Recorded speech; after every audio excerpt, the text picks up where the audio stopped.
This afternoon from Fenway Park, it's Game 3 of a 4-game series between the Red Sox and the Toronto Blue Jays. Red Sox pitching has dominated the first two, and today the Sox go for a 4th consecutive win. Great to have you with us here on Yawkey Way. Dave O'Brien, my partner, the Hall of Famer Dennis Eckersley-Eck. Red Sox pitching has been outstanding, particularly the bullpen. Yesterday was the combination of David Price, Craig Kimbrell anchoring it. He now has 4 saves, and it's been a real backbone of this team. Well, that's the way the game's gone. You talk about a pitcher lucky to get 6 innings out of a starter nowadays. You've got to have at least 3 guys to close it out. Tazawa's done a nice job this year for us. Worried about him early on about how his arm went dead last year, second half of the season. Life seems to be back with the fastball. Uehara, the magic is back with him, and he's taken to that 8th inning role very nicely. And this guy at the end is absolutely dominant. One of the greatest closers over the last 5 years. You're going to see this continue. He's punched out 6 guys over the last 2 outings. I'm no attorney, but some of those pitches have to be illegal in the state of Massachusetts. Totally. 98 on the corner. You can't hit it. You can't hit it, and nobody is. He is 6 for 6 in strikeouts his last 2 appearances. Koji, by the way, unavailable today. We'll see how the Red Sox do it behind Stephen Wright on an absolutely perfect day. It's actually starting to warm up here in New England. Tomorrow is going to be beautiful as well. First pitch is coming up.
BuyAToyota.com, Toyota's website for deals. By Dunkin' Donuts, America runs on Dunkin'.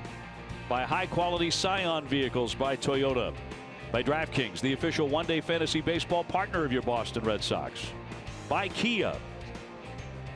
And by Southwest Airlines, transparency, low fares, nothing to hide. Great day here for Game 3 of the series. It's Junior Announcer Day. We get the Blue Jays starting lineup. It's brought to you by your New England Chevy dealers. And here's Matthew.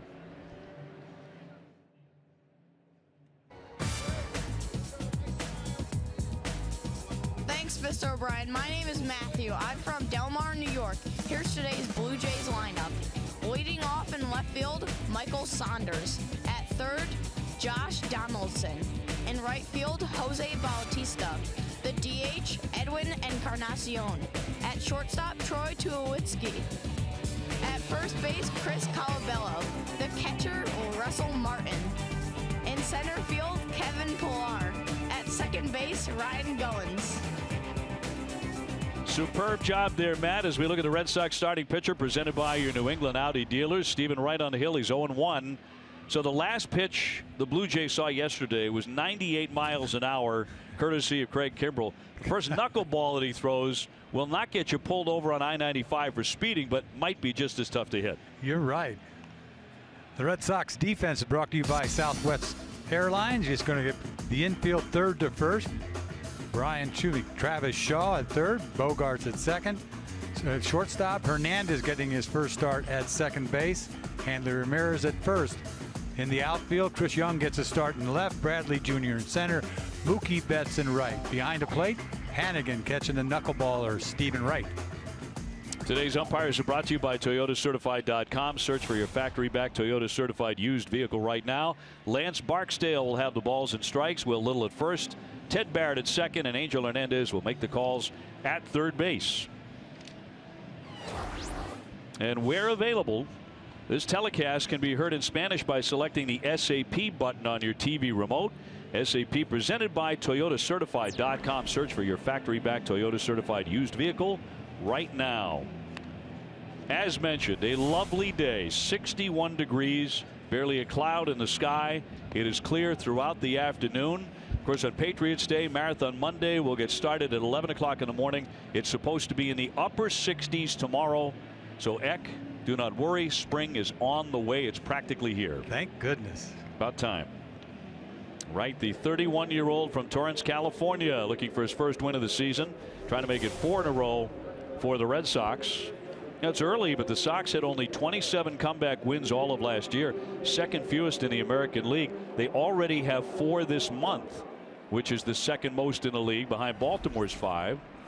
Baltimore's already been rained out in Texas today.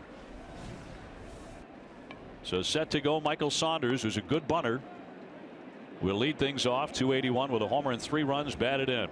Fenway still buzzing over Kimbrel yesterday.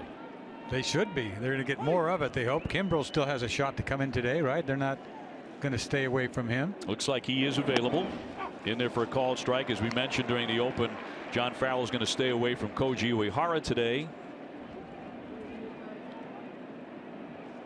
But it looks like the closer can go if needed. Time is asked for and granted there by Barksdale. See, Toronto already changed their leadoff hitter. You see Saunders taking Pillar's place. Pillar had gotten off to a bad start for them. Stuck him down farther in the lineup. What's he hitting? 8th today. And batting 188. They have a lot of guys struggling right now. And that'll miss for a ball. Wright did get off to a rocky start in Toronto. He gave up a couple of quick runs, but he really settled down after that. And he wound up pitching 6 2/3. Although the Sox did not score for him that day. And that'll be around the plate. Boy, he's got to have that.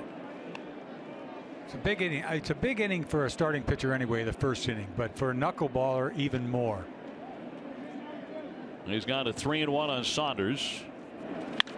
Oof. It's a bullet down the line. That one's heading into the seats, and it's going to be just short of the pesky pole.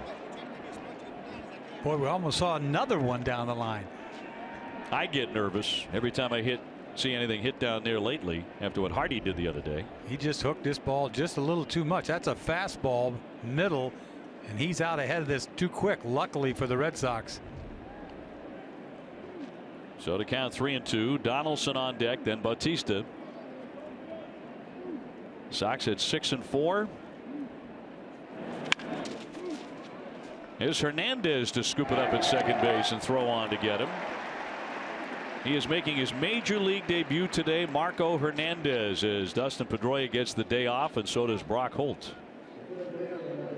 And equal to the task on his first chance today, 1 man gone. And here comes Donaldson, the reigning MVP, hitting .313 with 5 home runs.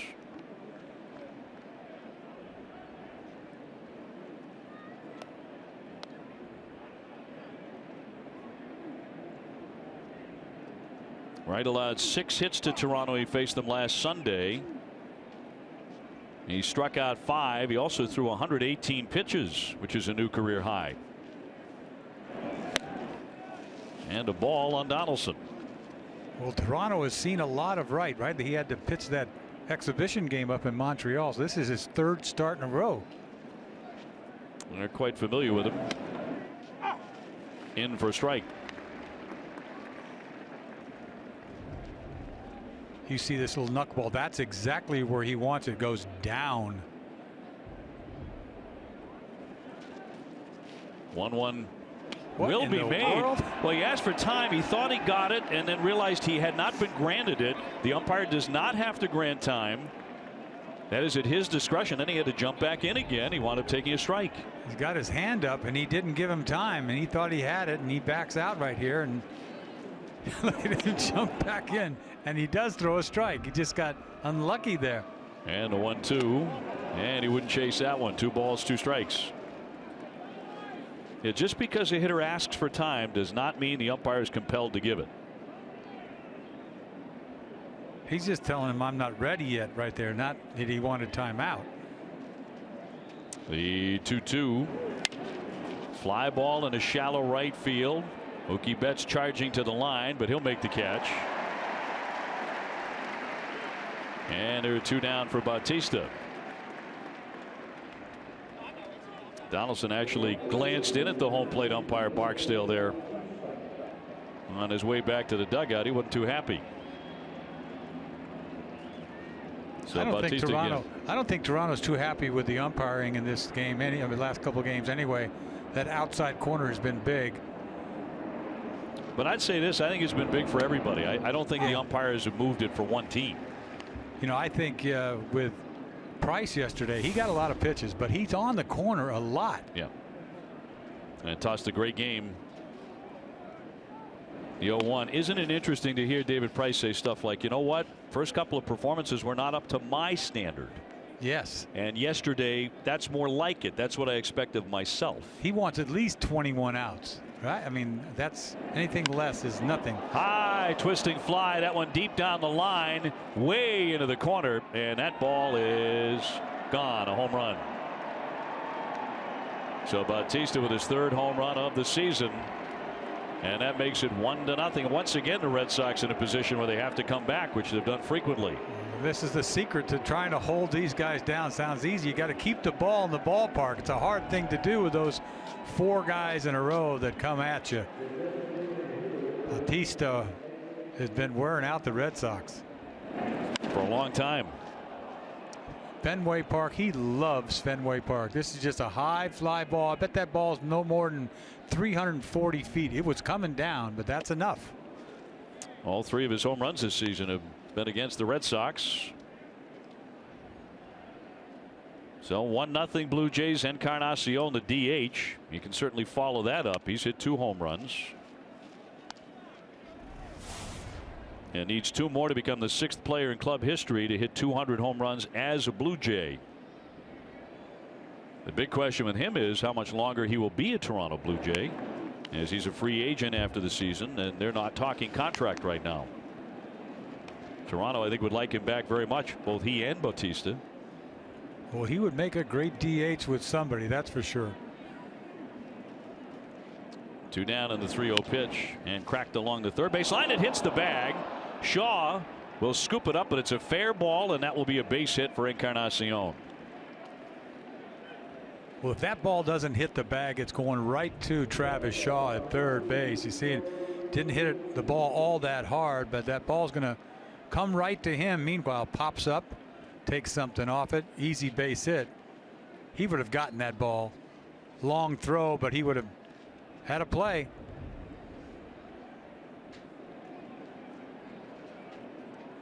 So Encarnacion aboard for Tulowitzki. Scuffling along at 119, and he fouls that one away for a strike. He has hit a couple of home runs. But behind him, Colabello is hitting under 100. So is Russell Martin. We talked about Pilar hitting below 200. And right now, not the powerhouse attack that was anticipated for the Blue Jays. That one skipped up the line. I will say this.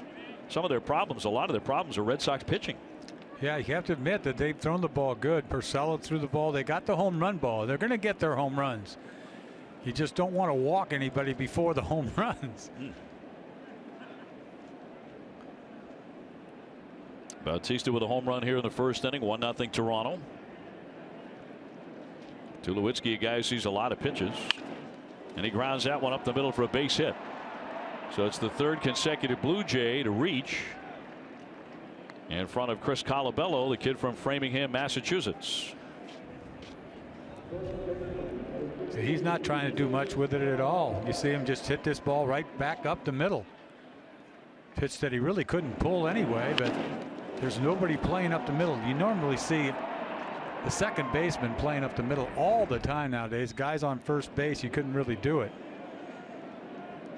This one is beginning a lot like his start in Toronto, where the first inning was a problem. Colabello steps in just 1 for 22, but he's a home run threat. Little flare toward right center, charging on. Mookie Betts coming on, can't get it. It drops in. Encarnacion trying to score. The throw is cut. He's in to make it 2-0. That one found a home out there, and that's 4 consecutive hits off Stephen Wright. Didn't hit it hard enough to carry out to Mookie Betts in right field. Got jammed a little bit. That ball seemed like it was in the air a long time. Didn't sound very good off the bat. Mookie couldn't get there in time. No play at the plate. He scores easy.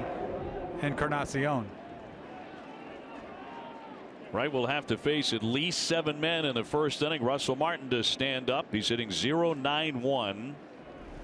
And for him, off to a terrible start, 3 for 33 with 16 strikeouts. Wright got the first 2 men pretty routinely, but then it's been home runs, single, single, single. And 2-0 Toronto, just like that. They're on at first and third for the Blue Jays.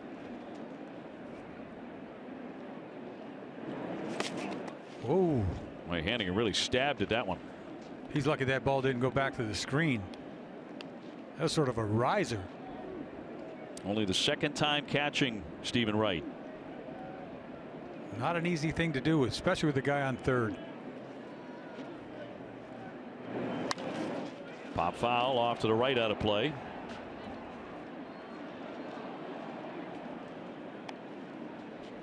Martin actually appeared in a game at third base while the Sox were in Toronto for that last series.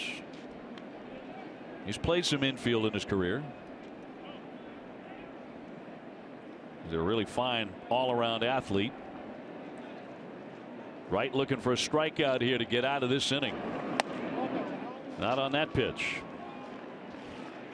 2-2. It's hard to frame that knuckleball. I don't care who you are.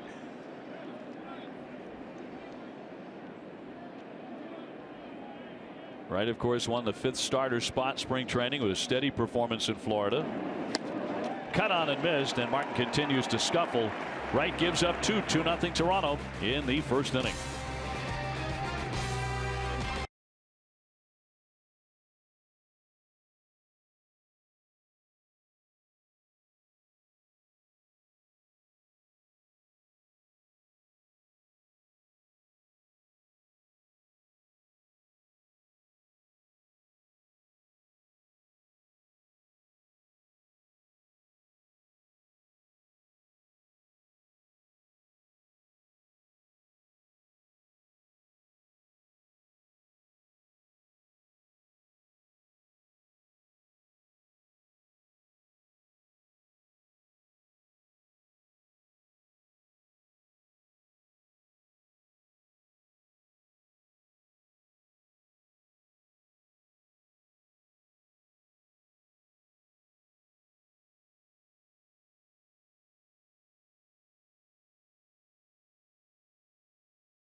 For the home run, Toronto with a 2-0 lead. Junior announcer day as we get the Red Sox lineup now, brought to you by buyatoyota.com. And here's Andrew. Thanks, Mr. O'Brien. My name is Andrew, and I'm from Methuen, Massachusetts. Here is today's Red Sox lineup. Leading off in right field, Mookie Betts. At shortstop, Xander Bogaerts. The DH, David Ortiz. At first base, Hanley Ramirez. At third, Travis Shaw. In left field, Chris Young. In center, Jackie Bradley Jr. The catcher, Ryan Hannigan. At second, Marco Hernandez. Andrew, terrific work there. Both of those kids so polite. Yes, Mr. O'Brien. I like that. Yeah. Aaron Sanchez on the mound today here for Toronto, dealing to Mookie. And that's in there for strike three. That was quick work. Sanchez, no wins or losses, a 1.38 ERA. This is his third start. This kid's 6'4", 220. Came out of the bullpen. Was nasty out of the bullpen, but they have a need for a starting pitcher. And I'll tell you what, if he can do what they think he can do, they think he could be another Stroman, and they can have a 1-2 punch. But that's saying a lot because he really hasn't done anything yet except out of the bullpen. Here's Xander Bogaerts as he chops a foul. Steps in at 262 with one home run. He hit that yesterday, a 3-run blast in the Red Sox win. And he's now hit safely in 8 consecutive games. To the shortstop, Tulowitzki, who charges it. 2 fast outs, and Ortiz is next. Blue Jays defense brought to you by DraftKings. On the infield, Donaldson at third, Tulowitzki at short, Goins at second, Colabella at first. In the outfield, left to right, Saunders, Kevin Pillar in center, Baptista in right. Behind the plate, Martin on the mound, Aaron Sanchez. Big Papi to get in at 333 with 3 home runs. He has seen Sanchez on 7 occasions, and David has 4 hits. As mentioned, Dustin Pedroia and Brock Holt have the day off today. And that's in there for a strike. Nice firm fastball. He's got a 4-seamer, about 96 and up, 2-seamer, and a knee buckling curveball. Developing a changeup. Only 23 years old. You talked about his build, 6'4", about 220. And he's put on about 25 pounds since last year of muscle. A lot of fastballs. The 2-1 to David. He checked, and it's outside. 30 appearances out of the bullpen last year with about a 1.7 ERA. This is just his 14th career start. Last season he made 11. And the 3-1. And he walked him. So David's on again. He has been on a ton in the early going. And now comes Hanley Ramirez, who is batting in a cleanup spot for the first time this year. Hanley hitting 293, he's homered 1 time. Red Sox today going for 4 in a row. They have won 4 out of 5 head-to-head with Toronto. It's a little bit hard to remember, but the Red Sox last year actually had a 6-game winning streak, and it was at the very end of the season, right at the end of September. That's why we don't remember. Yeah, not much do we remember from last year, gratefully. That's a strike. He's popping the mid at 96, 97. He pitched against the Red Sox last year. Sanchez had some control issues, walked 4 or 5 guys.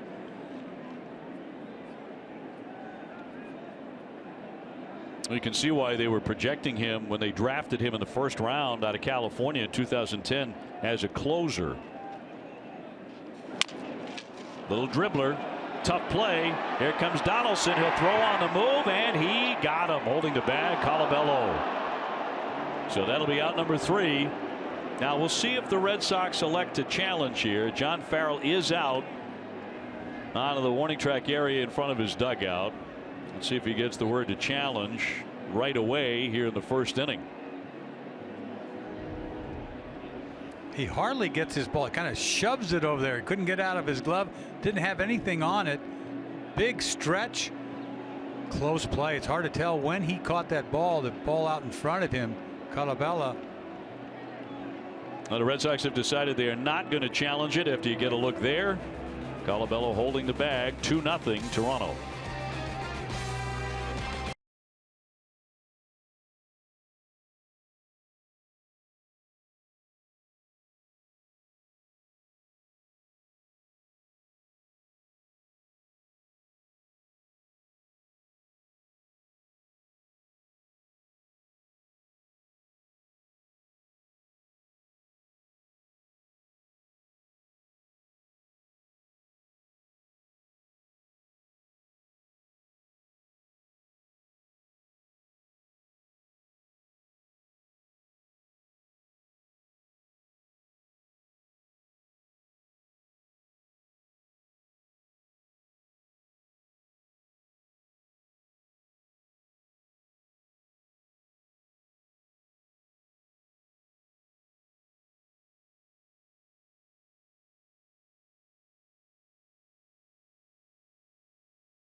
Back at Fenway, 2-0 Toronto has the lead. Stephen Wright trying to settle down here in the second inning after allowing 4 hits, 2 runs in the opening frame. And here's Kevin Pillar, center fielder, who has, as Eck pointed out, moved from first to 8th in the lineup today, hitting 188 after a slow start. And he's the only position player, everyday guy in the majors who has yet to take ball 4. That's not good when you're leading off. The 1-1 rocketed but fouls. It jumped on a couple of pitches right away. They have stayed up somewhat, and certainly the one that Bautista got did.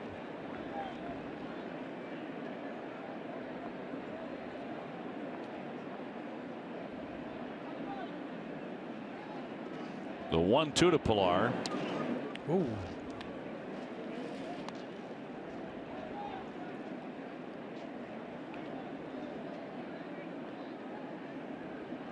Ryan Goins on deck, and then Michael Saunders, the leadoff man. And the 2-2. Line shot, base hit. That's 5 hits already for the Blue Jays. Well, before the game, the ceremonial first pitch was tossed out by Patrick Downs, a 2013 marathon bombing survivor. He's going to compete in this year's Boston Marathon, and he got that coveted and much sought hug from David Ortiz. After firing in that pitch, he looked great.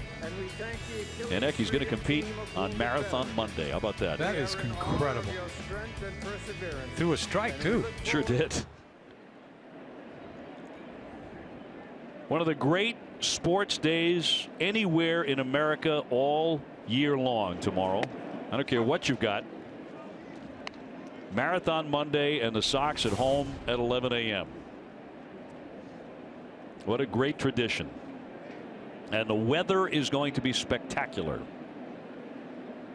Ryan Goins here hitting .265, no homers and 2 runs batted in. Not a lot of power, but a good contact man. 1-1. Seen a couple of fastballs there, 86 miles an hour. It's when he throws his nasty knuckleball and it's not even close to being a strike. You got to take something off to get it over the plate, and that's the balls that have been getting hit. Pillar, good wheels, the runner at first base. Being held by Hanley Ramirez. Punched in the air, foul. A limited number of Patriots Day tickets have just been released, so don't miss out on spending a beautiful day at the ballpark tomorrow. Eck is giving you permission to have the day off. He can do that as a National Baseball Hall of Famer. The weather's going to be gorgeous. RedSox.com or call 877-RED-SOX-9 to get your tickets. That's one of those little known facts about what you get to do. Yeah. I could do it. I didn't know I had the power. Pretty much any darn thing you want. 1-2 on the way. And just off the outside corner. You and I were chatting about Hall of Fame and all that stuff earlier today. One year you visited the White House 4 times. Yeah, it's unbelievable. And it had a lot to do with George Bush, you know, being a baseball fan. He'd owned the Texas Rangers. Right. So he had a little luncheon there right before opening day, the year that I happened to go in, you know. 2-2, little flare, shallow left, and an easy play for Young. And that'll be out number 1. So 4 trips in 1 year to the Hall of Fame. Does it ever get to the point where you're like, you know what?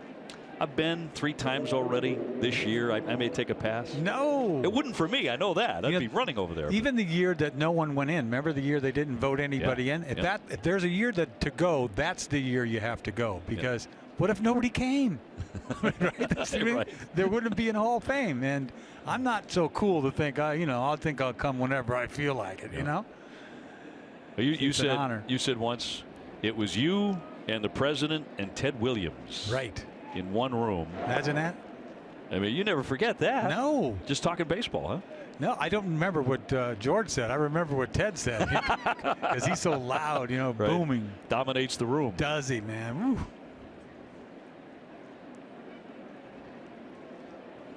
Here's Saunders 0 for 1 and another flip over to first base. I remember George Bush Sr. saying once, you want to be humbled in your life? Go to a fishing show with Ted Williams. Even as the president of the United States, no one pays any attention to you. It's all on Ted. It's all that fly fishing and stuff. All that right? fly fishing, which he was a master of too. That's on the corner for strike.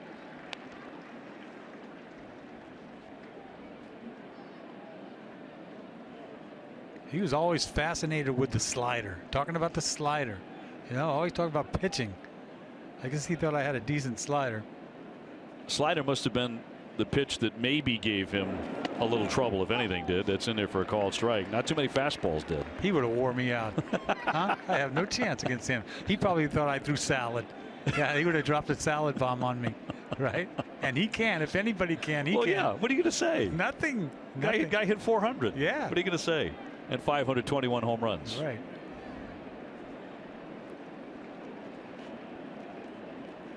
One man out. Here comes the 0-2. 2-0 Toronto. And again, Hennigan kind of stabbing at that knuckleball. Man, what a hard job that is. Boy, Wake, he had his own catcher for the longest time, didn't he? Mirabelli. I still keep thinking of the decision to use Wake as a closer. Popped up and fouled down the line. A long rangy attempt here by Bogaerts, but that one gets into the stands and out of his range. Yeah, he did that for a while, didn't he? Closed some games. Because you made the point earlier with a runner at third base. I mean, that's got to be a little frightening. Oh. Jimmy Williams used him as a closer. I thought that was very brave. Yeah. Wake occupying so many roles over his terrific career. He's going into the Red Sox Hall of Fame, right, this year? Yes, he is, with Jason Varitek and Larry Lucchino. And 22 career saves for Tim Wakefield as well. Fouled at the plate. That was a good couple of months for Eck, but 22 saves. Yeah.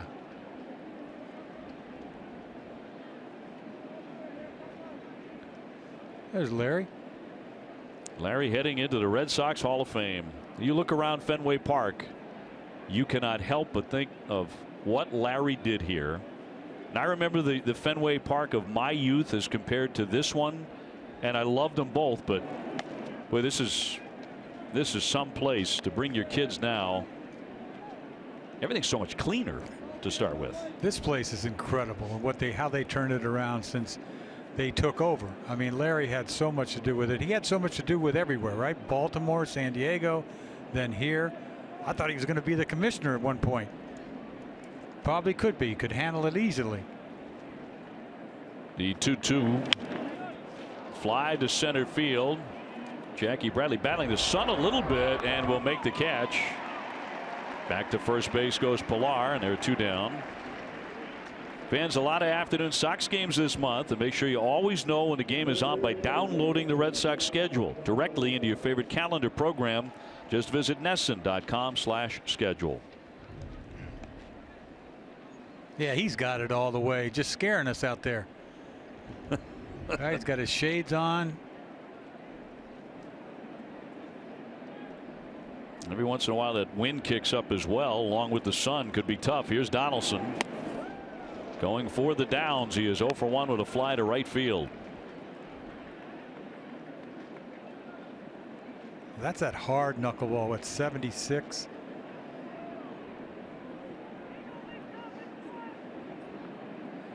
Wright gave up a first inning home run, and he has allowed 5 hits.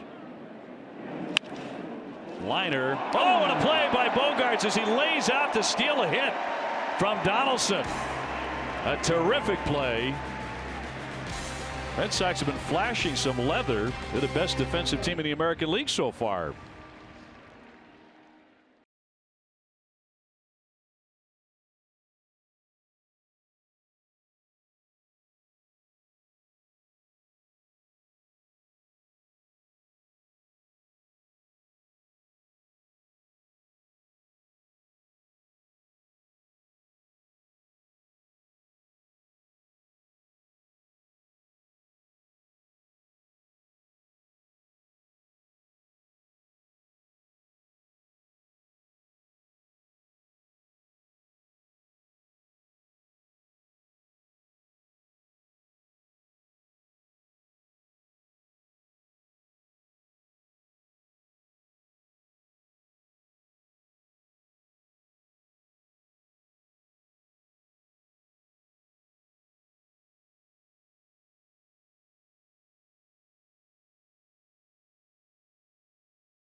Travis Shaw to lead off the inning. He takes outside ball 1. 2-0 Toronto here in the second. The Red Sox bringing up Shaw, Young, and Bradley against Aaron Sanchez, and pounded in there for a strike.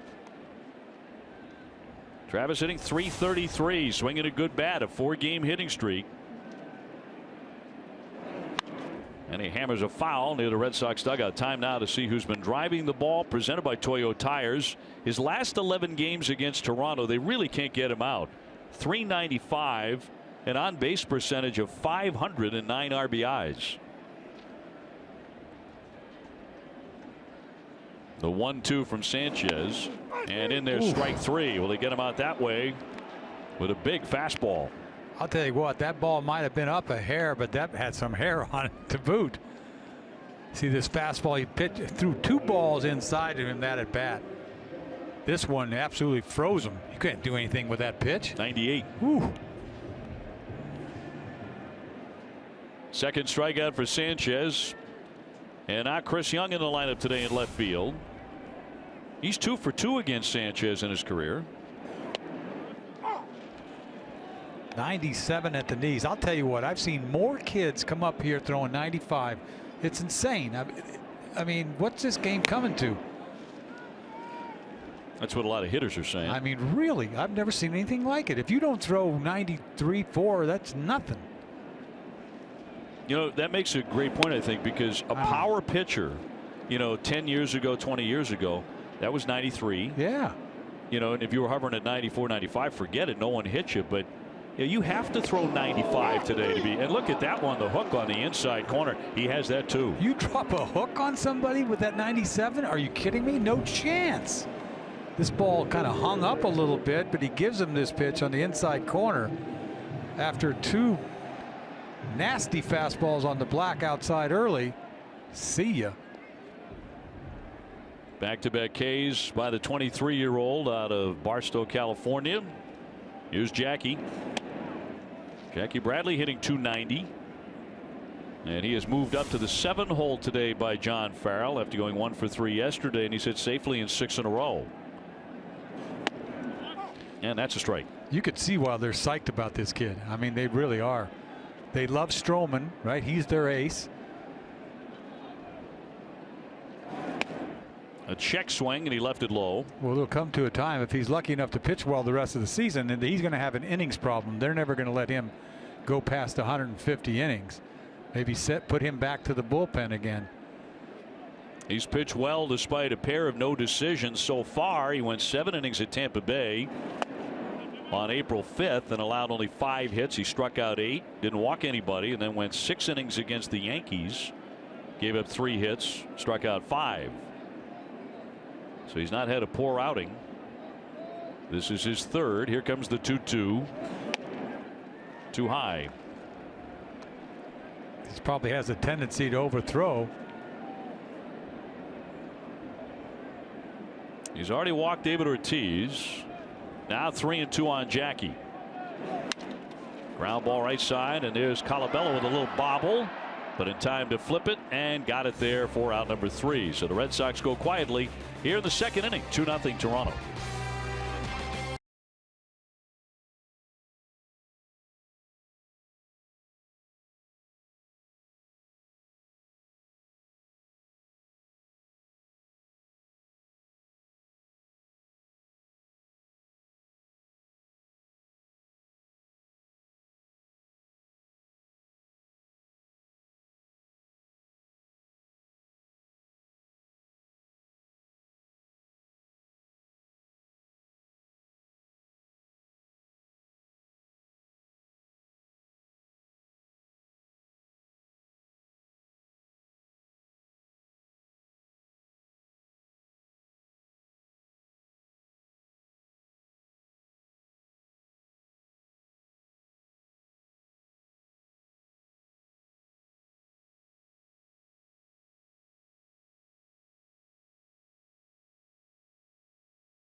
Step up your hockey game with Bruins Academy. It's an all-new show just for kids who love the game of hockey.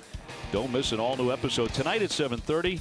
To get involved in the show, visit bostonbruins.com/Bruins Academy.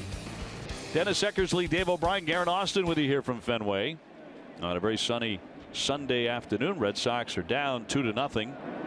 Here's Jose Bautista, belted a home run to left in the 1st inning.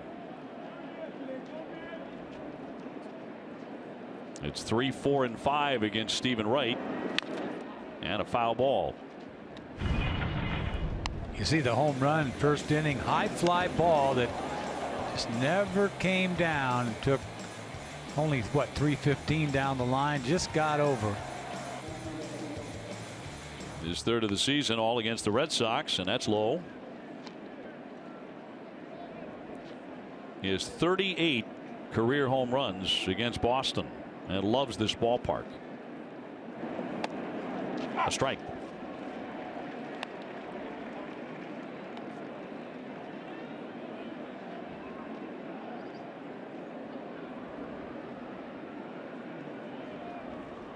And a 2-2 from the knuckleballer. Waved at and missed. That one strikes him out. Right, picking up his second K in this one. Red Sox trying to make it 4 consecutive wins and have kind of had Toronto's number, regardless of what the score might be early in the game. They keep coming back on the Blue Jays. They really do. I think offensively, everybody's feeling good about themselves. You can't pick one guy on this field that's not really swinging the bat all that well. Everybody has contributed to this come from behind wins over this season. Encarnacion with a base hit and a run scored his first time up. Tulowitzki on deck. And you may have heard the story, but Tulowitzki grew up in Sunnyvale, California. And in the 5th grade, his teacher asked every kid in the class to write what they wanted to do for a living one day. And he wrote, "I want to become a professional athlete." Well, the teacher, his name was Mr. Walker, gave him the paper back and told him, "Put down something more realistic." The check swing, and that one a little bit low. And amazingly, 20 years later, that same Mr. Walker, it's a true story, showed up at one of Tulowitzki's games in San Francisco with the very same questionnaire and asked him to autograph it. And Tulowitzki says he said it taught him that if a kid wants to do something, to not ruin his dreams, but to tell him to go for it. And that sounds like something you'd read in a magazine that someone made up. That's a true story. Yeah. The 2-2 is foul, tipped off the mid of Hannigan. I had a football coach once tell me, because my senior year I quit. And that took a lot for me to quit, because I didn't want to get hurt, because I was going to be a baseball player, right? Yeah. And he told me all kinds of words, called me, and I said, "Hey man, I can't get hurt." I picked the right sport. I think you did. Inside for a ball. You could not hurt that arm, Eck. Well, he wasn't going to say, go fulfill your dreams. He didn't think I was going to be a pitcher. Yeah. He said he just wanted a football player, and I wasn't a very good one. He didn't miss anything. Big cut and a miss. Encarnacion down hacking, and he strikes out. Back-to-back Ks by Stephen Wright. You see the movement on this, kind of going sideways, almost like, well, it didn't do anything. He's thinking it's going to go down, and he swings underneath this thing. He kind of got away with one right there.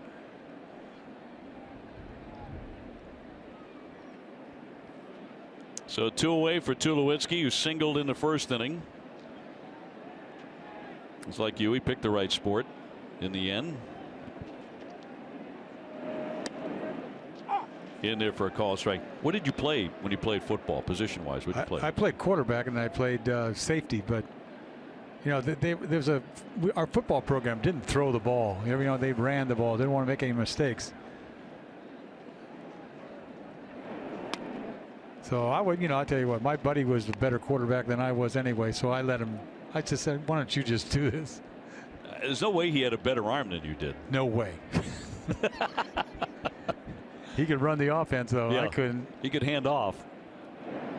1-1, a high fly to center, driving Jackie back. He's still heading back, still fighting that sun on the track, but he makes the catch. 1-2-3 they go. 2-0 Toronto.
For the Coors Banquet timeless moment on this date in 2006, Mark Loretta hit a 2-run walk-off home run for the Red Sox on Patriots Day.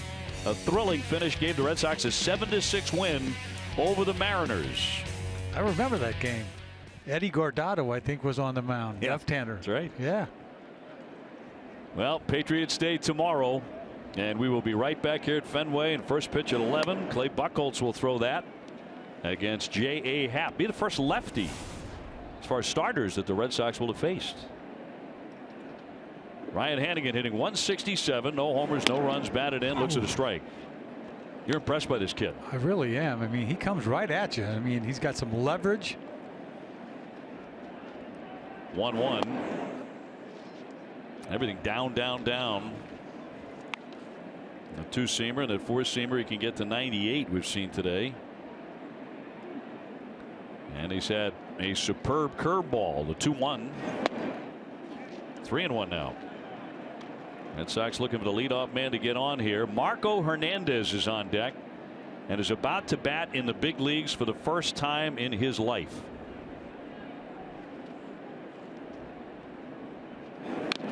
Fouled away.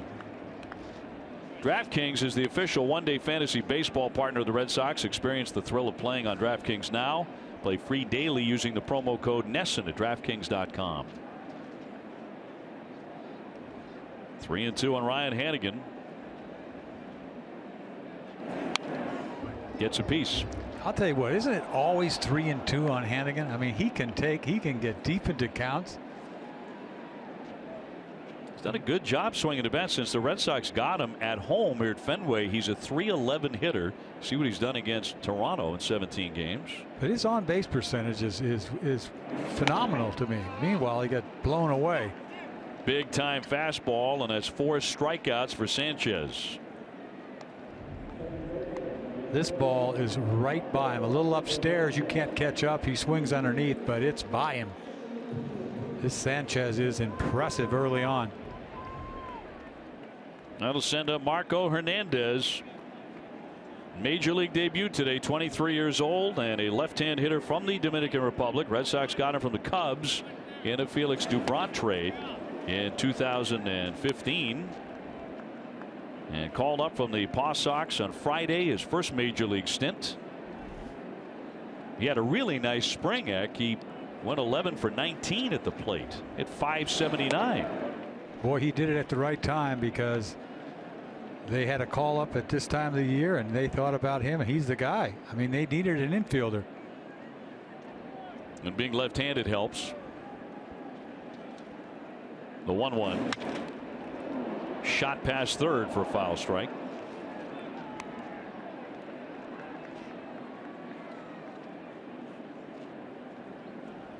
Hernandez hit .326 at Double-A Portland last year.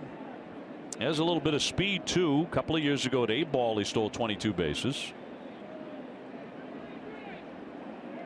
1 down, bases empty, 2-0 the Blue Jays.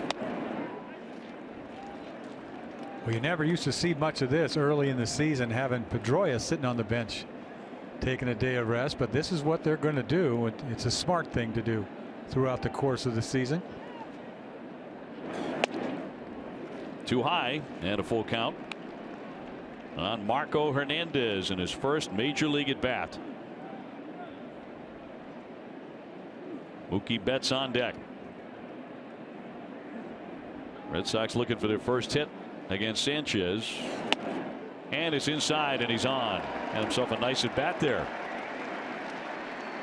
to get his big league career underway. Red Sox season ticket holders experience the best seats, price and benefits at Fenway.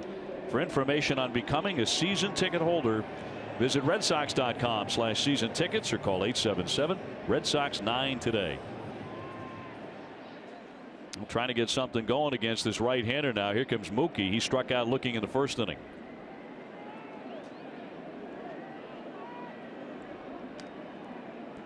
They have had Mookie's number, Rick. He's 2 for 23 against them so far this season. So I'm always fascinated by what goes on in the pitcher meetings and when you discuss particular hitters. You know, you could discuss everything you want, but if you don't execute, it doesn't matter. Line shot into left. Saunders coming on. He'll make the catch. He stabs it. Hernandez gets back into first base. They're 2 down. Although Mookie hit it pretty well, he's 0 for 2. Yeah, and if you can throw 97, 98, that makes up for doesn't it? A lot of mistakes. Yeah. Where do you want me to put that 97? Come on. It's hard to dot that 97. This kid is pretty proud of his cheese. You can tell the way he goes about it. I mean, you got no business walking the 9th hitter, really, to be honest with you. He just tried to hump up too much. And that's what happens when, you got a good fastball. It's easy to paint with 90. It's hard to paint with 97. Xander just 1 for 11 against Sanchez in their early encounters. 0 for 1 today. He's grounded short. 2 down and a man on. And ball 1. Toronto in front 2-0. They got both of those off Stephen Wright in the first inning. We're now in the bottom of the 3rd. This series does not end today. It goes through tomorrow. So a 4-gamer. Sox have seen a ton of the Blue Jays early on. And after Monday, that'll be 7 games already in the bank. And they meet 19 times. Well, you're kind of worried about that starting this season. 7 times against Toronto, and they're like the big powerhouse. Oh, no, how can you beat them? Meanwhile, the Red Sox are 4-1 to this point. Sox at 6-4, a game and a half out of first place. And that's up top. Again, Baltimore got rained out today. The game in Texas will not be played, so the Red Sox can gain a half a game with a victory. I realize it's incredibly early to be looking at that, but standings and everything. Part of baseball, though, that's in there for a called strike. That's a fun part of baseball. I look at the standings all year long, and you did too. Oh yeah, I do. I mean, I do now more than ever. But when I played, I watched everything, man. I was a fan. I was playing. I was a fan. 3-1 trickled foul.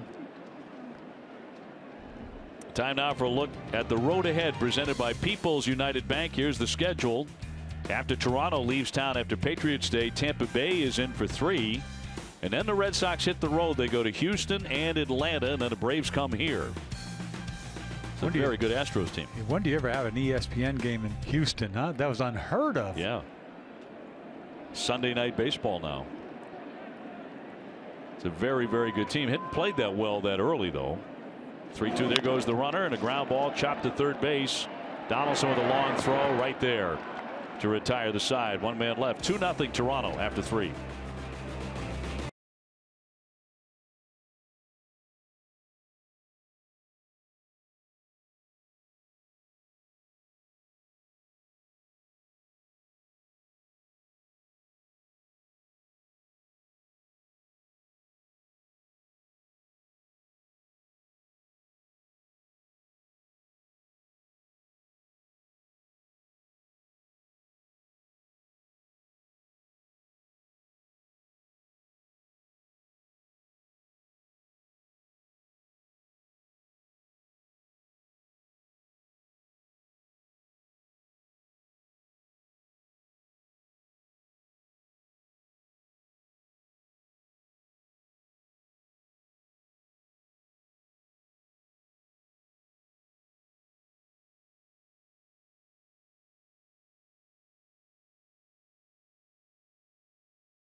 Retailers of New England, supplying award-winning all-wheel drive vehicles throughout New England.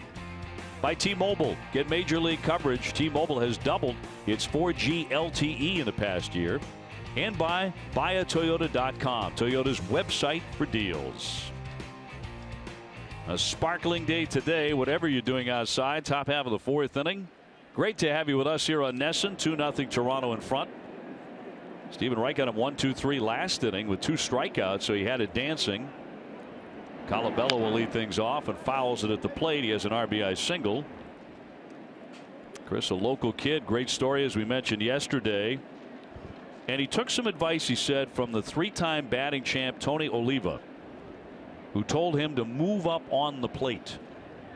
He felt like for years he had been behind the plate too far, and Chris said, I watched some video. I didn't realize how far away I had gotten from the dish. And he said everything changed when he got up on that plate. And that's a strike on the inside edge. You can get into bad habits over a period of months and years, can't you?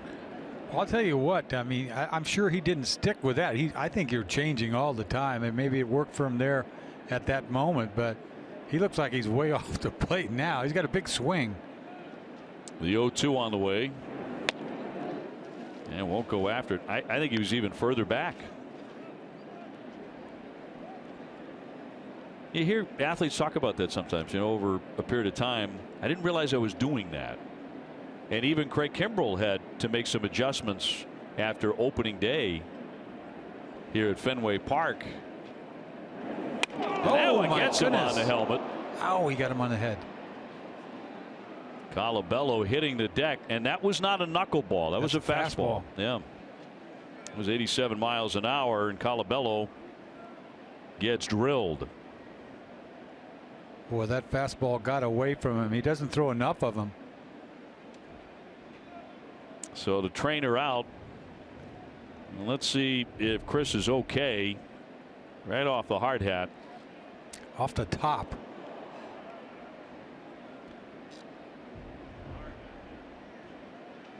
Remember when we were in Canada, Kevin Pillar also got hit by a pitch on the helmet. Boy, and he got up and ran straight to first base. He got him on the bill, but this one got him on the top of the head. Yeah, the first thing you start worrying about is a concussion. I'd be surprised if he goes to first base. It's a ballpark that he grew up coming to out of Framingham, Massachusetts. So you know he has a lot of friends and family who are watching today. And I was impressed by Kevin Pillar with the way he came back the next at bat. I've seen guys get hit in the head and it stays with them for months. Pillar was amazing to me last time. Well, nice to see him get up here. He's reaching for his helmet. I'm sure he has to pass some of those. He must have passed the test because he's going to first. He is. Good for him. Well, this is a nice sign. He's a great story, an incredible story of perseverance over all of those years in independent baseball. And I think a very smart move here too by Carl Willis to come out and talk with Wright. Yes, but it was cool about Wright. Wright told Colabello he got a chance to say he was sorry to him as he walked to first base. Yeah. So a runner will be at first base. Apparently Colabello okay. Easy for us to say after getting drilled on the helmet. And worth repeating, it was not a knuckleball. He went with an 87-mile-an-hour fastball on that particular pitch, and it got away. I mean, that's the difference between Wright and a lot of knuckleballers. He's got, you know, decent fastball. Russell Martin to climb in, so the leadoff man is on after a scary moment. Martin struck out his first at bat, hits a high fly twisting to center. Jackie Bradley fighting again, angling his body, and he makes the catch. He's so good at that, to get the best angle to make the catch, and that's out number one. He's done that, what, 3 times now. Doesn't do much for a pitcher watching that, believe me. You better catch that thing. Come on. All those contortions. Right. You better catch that thing. You better catch it. Now, Jackie, a Gold Glove candidate. Well, here's Pillar, the man who was hit by Joe Kelly accidentally on the brim of his helmet in Toronto, and Joe, I think, was shaken up by it, and his outing went downhill after that. The next pitch. Yeah. Is that true? That, I mean, it can shake up the pitcher more than the guy you drilled. Isn't that something? Hot shot, ground ball, base hit into left field. So Pilar is 2 for 2. Moving him down in the lineup might have been a very good move by John Gibbons. I have never hit anybody in the head, so I don't know what that's like. I mean, when I was young, I did, but in the big leagues, I never hit anybody in the head. And I'm sure gratefully. Yeah. I mean, nobody's trying to hit anybody in the head. I mean, you hit guys, but never in the head. Yeah. Just a couple. How many did you hit on purpose? Just a couple. Here's Ryan Goins taking one outside. He is 0 for 1 with a fly to left. Well, there's some hitters that just wore you out so bad you figured, the heck with it, I'm going to drill the guy and put him on because he's going to double off me. I would have loved to have drilled George Brett. I mean, he just wore me out. But the whole ballpark would have known I'm drilling him. Yeah. That's a foul ball there. I thought that was a cheap shot if I did. As it was, the guys that I did hit, not on purpose, everybody thought I hit them on purpose. You know, because it's one thing, if they think you have good control, right, and you drill somebody, yeah, you know, the ball does get away from you. Yeah. Got away from you 75 times in your career. Oh, by did the way. it? Yeah. 75 but times. if you have good control, they think you're doing it on purpose. Yeah. And it wasn't. So George Brett would have been the guy. Flick foul out of play. Yeah. And you see him all the time, every year at Cooperstown. Yeah. Do you ever, you know, George, if I had it to do over again, I'd just drill you. Believe me, I've played it to him. I've told him, you know, I tell everybody, they ask me who the toughest out is. I say George Brett, and he likes me now.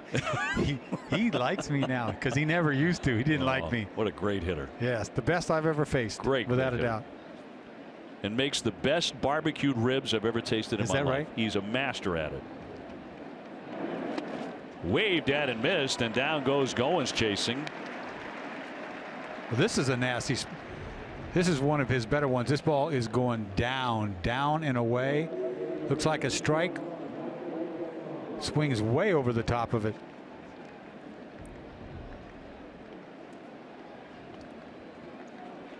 They'll send up Michael Saunders, who's gone 0 for 2 today. Native of Canada, who showed pro hockey ability growing up in Canada. He dreamed of being the next Wayne Gretzky. But they found out he could throw a fastball about 91 miles an hour in high school, and then it was baseball.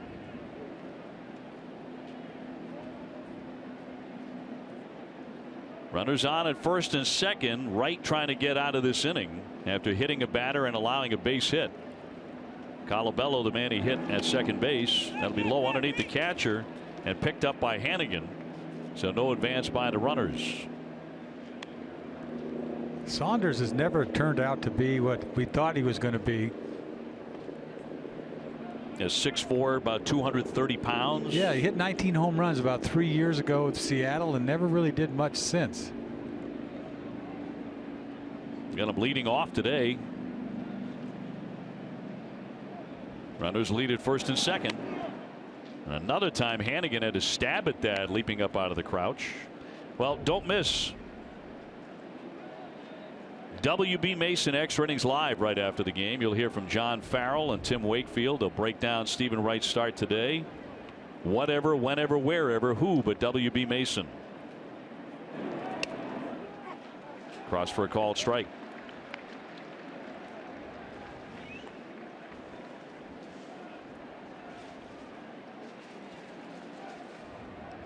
Donaldson on deck. Wright would love to leave him right there. He needs this out. Here's the 2-2. Fouled away down the third base line.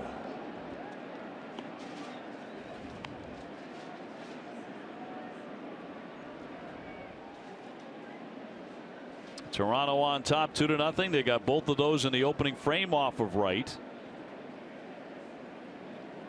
So far he's established a very similar pattern to his last start against John Gibbons' team. Popped him up. The third baseman Shaw along with Bogarts, and Bogarts will take command to put it away. 2 men left. Still 2-0 the Blue Jays.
Red Sox baseball in NESN is brought to you by Southwest Airlines. Transparency, low fares, nothing to hide.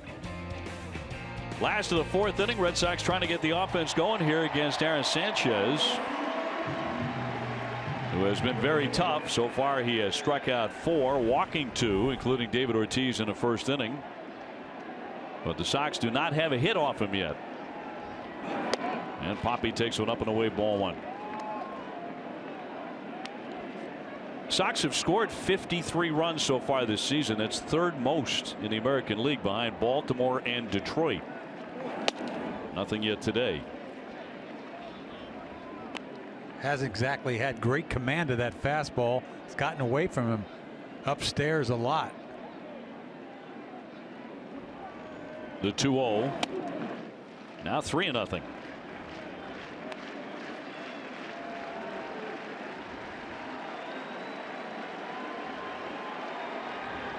The overshift on for David. Here's the 3-0 from the righty. He's taking all the way, and it's ball 4. And let's go to Garen Austin for more on some Red Sox who are recovering from injury. Garen? Thanks, Obi. Carson Smith continues to make improvements. He threw a 35-pitch live BP yesterday, and he came through that just fine. The next step for him will be to throw a live BP in a sim game on Tuesday. Also, Eduardo Rodriguez will throw additional pitches in a sim game on Monday. And Obi, as we talked about yesterday, Pablo Sandoval will meet with Dr. Andrews to get a second opinion on his shoulder tomorrow as well. Thanks, Garen, very much. Well, you know, you get Carson Smith back in that bullpen, then it becomes even tougher. Well, it doesn't take him that long, right? He's throwing a sim game, whatever. It only takes a couple of times out. He should be back by within a week. Should be close, yeah. I think the Red Sox are feeling the same way. And dodged a bit of a bullet, because, you know, first time you hear about that injury, you figure Tommy John. Oh, right? yeah. I mean, that's anytime you hear that. Yeah. Able to avoid that time asked for by Hanley. He was 0 for 1 with a ground to 3rd. Red Sox have the leadoff man on for the first time here in the bottom of the 4th, down 2-0.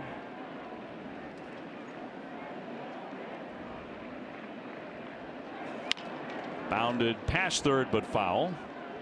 Tonight at 6, don't miss the Ultimate Red Sox Show presented by AAA. We'll take a closer look at the Red Sox home opener.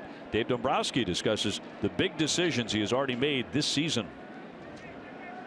Major decision to promote Christian Vasquez, who's not catching today, but the catching position is a real position of strength with those two.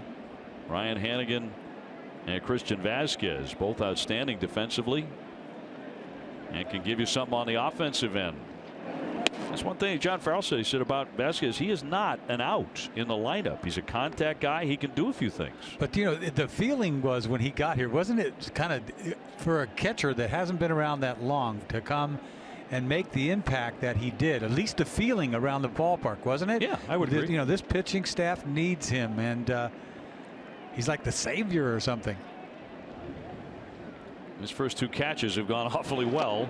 Cut on and missed by Hanley. He's not happy with himself as he strikes out, but Vasquez has had a nice series. Not in there today, but he came out of the gate firing. That right there is his signature. Boy, he gets psyched when he does that, and then he gets a double off the wall. Then this is just a bonus when you have a defensive player the way he can play. Got a couple knocks. Nice play back here. The pitching staff has been raving about him. Rick Porcello did. David Price did. Everybody has. Travis Shaw struck out in the 2nd inning. So he is 0 for 1. 2 for 4 with an RBI yesterday in the Sox win. Trying to extend his hitting streak to 5 in a row today. And won't chase. We looked it up, by the way, talking about hit batsmen and your career. Don Baylor, you got 3 times.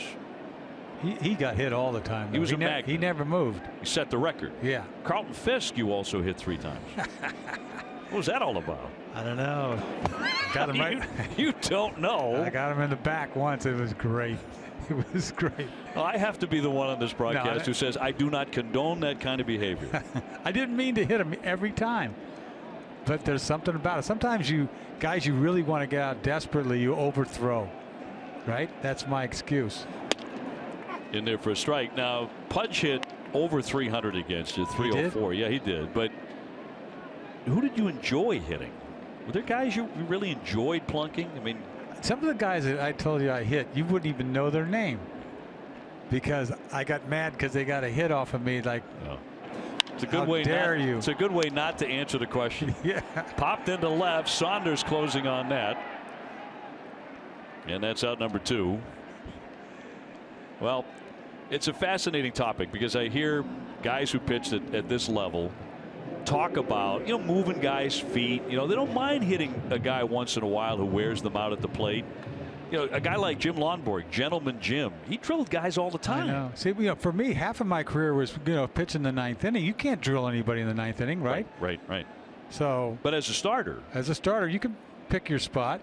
And you didn't have to hit. I was only in the National League hitting about 3 years. I pitched totally different in the National League because I had to hit.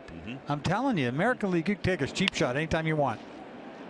Young with a chopper to 3rd, gobble up into 2nd for the force play to retire the side. 1 man left. Red Sox still looking for their first hit off Sanchez.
Right now, get 2 slices of pizza and a large fountain of frozen beverage for less than $3. Take a break from the drive-through routine and under $3 at Cumberland Farms. To the 5th inning, 2-0 Toronto. Dennis Eckersley, Dave O'Brien, Garrett Austin with you from Fenway. As the Sox try and make it 4 in a row, going to have to come from behind today again. As Donaldson leads off, he's gone 0 for 2. Bautista next, and then Encarnacion. So the big bats.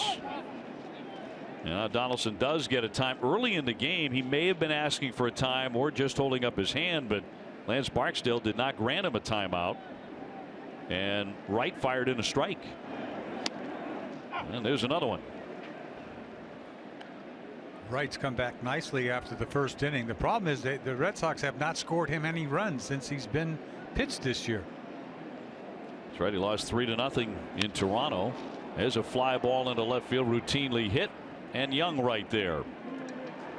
1 down. Stay tuned for the mid-5th studio show. That's after the 3rd out of this half inning with TC, Tim Wakefield, and Steve Lyons. Bautista will be next. He started off the ball game, the 3rd batter in, with a home run to left. Since then, he has struck out. Toronto has all the hits in the game, all 6 of them.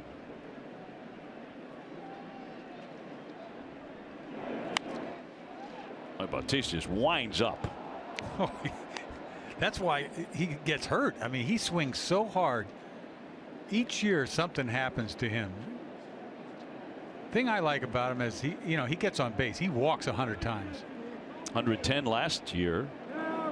And that one a strike on the inside corner.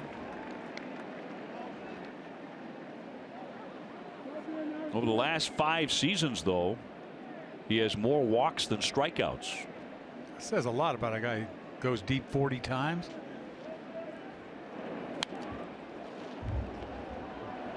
Be a free agent after this season. Pennant fever going on right now. Jordan's. If the Sox and Yankees meet in the league championship for the pennant, you could win free furniture and mattresses. It's pennant fever, and it's going on right now. Go Sox. The 0-2 to Bautista. That means you got to root for the Yankees, right? You're reaching. Yeah, I guess. Whatever. But I love free stuff just like you do. Yeah. The 1-2. Big swing and a miss, and down he goes. So Wright puts him away for the 2nd time on strikes. Once again, this ball doesn't dip. It kind of goes up, and he swings underneath it. It's up and out of the strike zone, but he's not sure. He thinks it might dip. Here's Encarnacion. He has singled and scored and struck out on the day. Hit 39 home runs last year. Built at 42 in 2012, 36 in 13, 34 in 14. So bona fide slugger.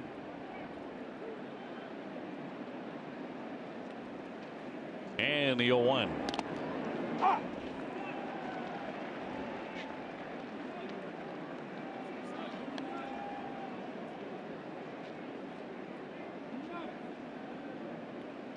Nobody on base here for Toronto. And 2 down in the 5th. He thought about it. Did he offer? He did not, says Will Little. I don't think he went. He did not.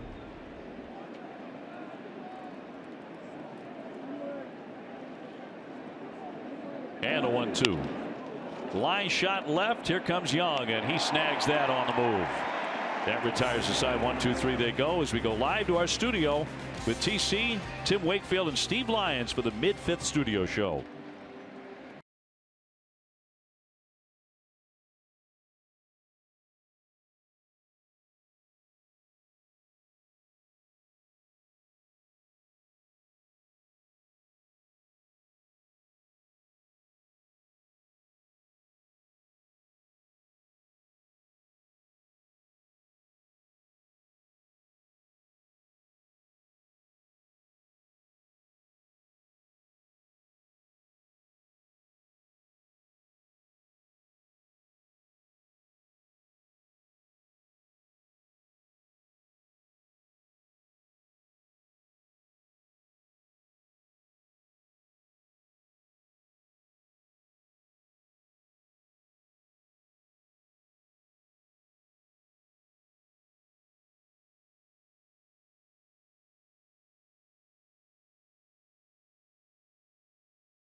Very much. Aaron Sanchez pitching line is brought to you by your Eastern Lexus dealers. And Eck, they were talking about how he's dotting those corners. He has walked 3 men. He's up to 60 pitches over 4. His fastball's gotten away from him upstairs, but when it's down, it's nasty. The ball that he struck out Hanley Ramirez just absolutely dove down and in. Jackie Bradley getting his second look at Sanchez here in the 5th inning, and he looks at strike 1.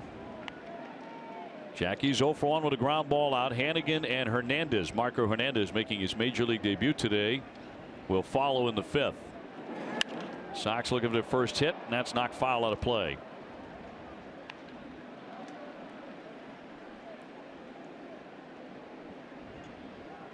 One of the critiques about Sanchez since he broke into the majors was he has not missed a lot of bats.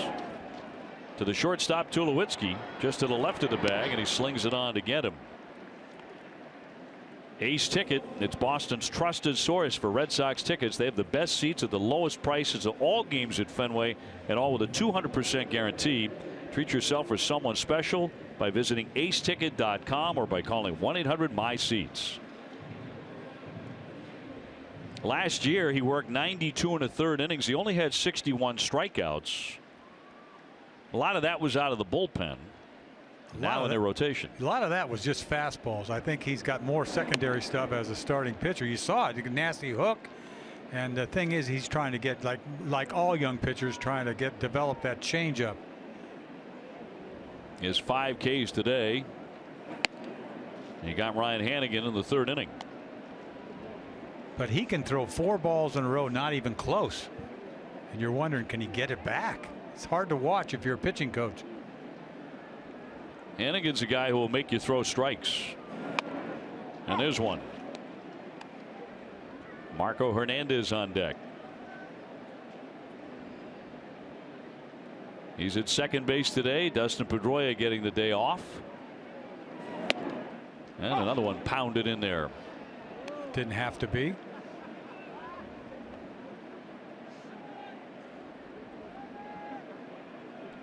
Early start tomorrow, of course, for Patriots Day, 11:05. Clay Buchholz against J.A. Happ, as that one is knocked foul. Now, calling all Bruins fans, Wednesday, NESN will have live coverage of the season-ending press conference with Cam Neely. B's front office. We'll see what they have to say about the past season. Tune in Wednesday morning at 10. And the 2-2 to Hannigan. Spoiled as he drove that one foul. That's only 95, but I'll tell you what, they're swinging at it like it's 100 because everybody's late. I like how you put that. Only 95. I know. But he may be a little hard to pick up too. What makes it, get swings like that. 2-2 again. Little looper into center. Pilar closing fast. Nice sliding play. 2 down. He's going to be in the conversation for the Gold Glove. I think Jackie Bradley is too throughout the season. Kiermaier, Tampa Bay. Yeah, he sizes this thing up and he just slides and makes an easy catch for him. I've seen him go into walls. He's fearless. Sanchez likes that.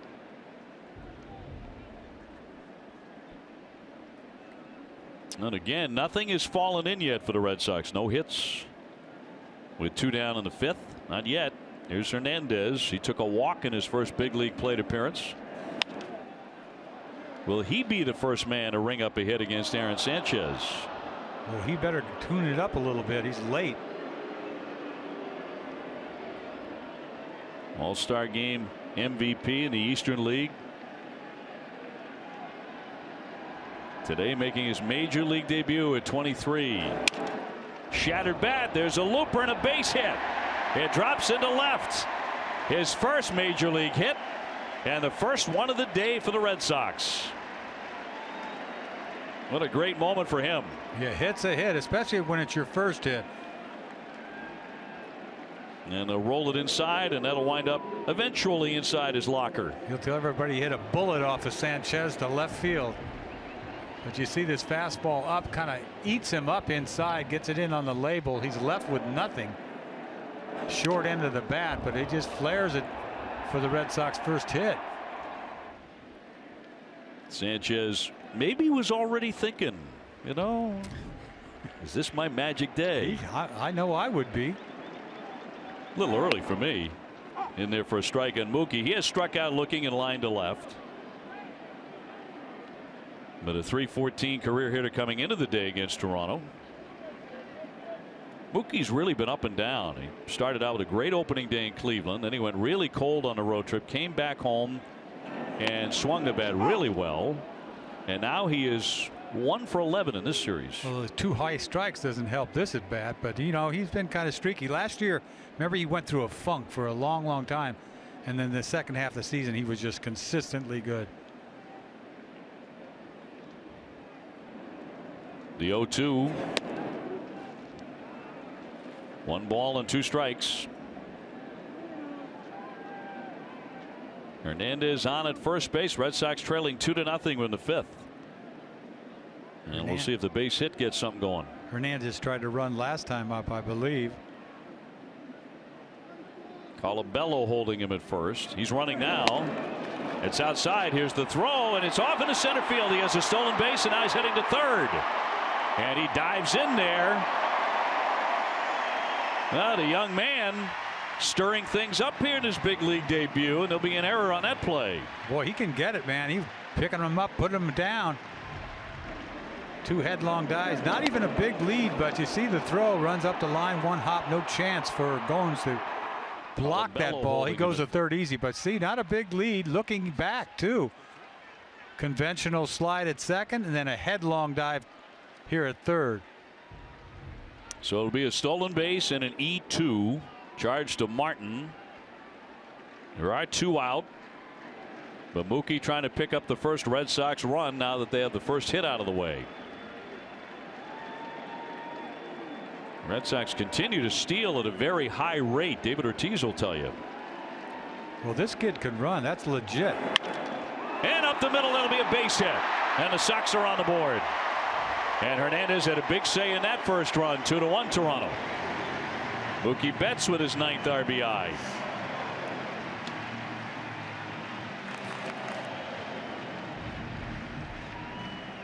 Gets a fastball right down the middle. Does not try to turn on it. Hits it straight back at the pitcher. Base hit up the middle.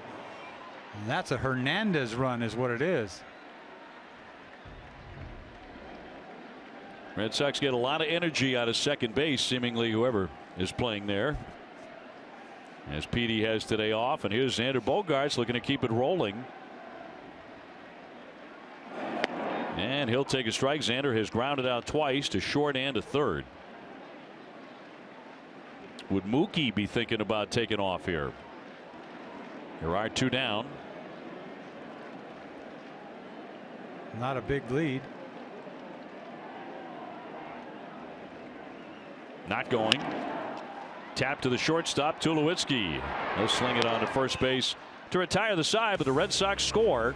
Come up with their first 2 hits. 2-1 Toronto.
Red Sox moment honoring the '86 season. In their 11th game of 1986, the Red Sox won over the White Sox 3-2. Oil Can Boyd tossed a complete game and got his first win of 1986. Now the Red Sox have scored. They come up with their first 2 hits of the contest and have now cut the Toronto lead in half, 2-1, as we go to the 6th inning.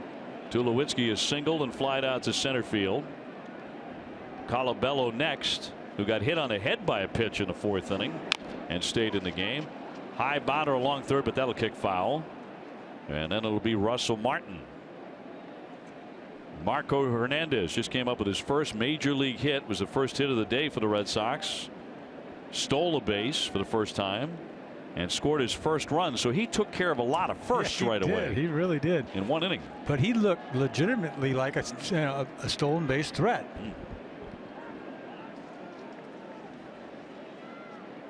The Red Sox have been running very effectively. Only been caught once. John Farrell promised that spring training urgency, and that's the way John's been managing. 0-2 on the way, missing up top.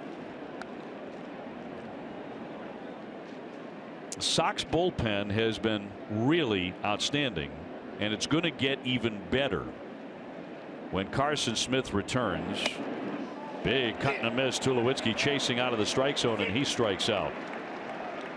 Time for a game break now. It's brought to you by Jordan's, the furniture store of the Boston Red Sox. Here's TC.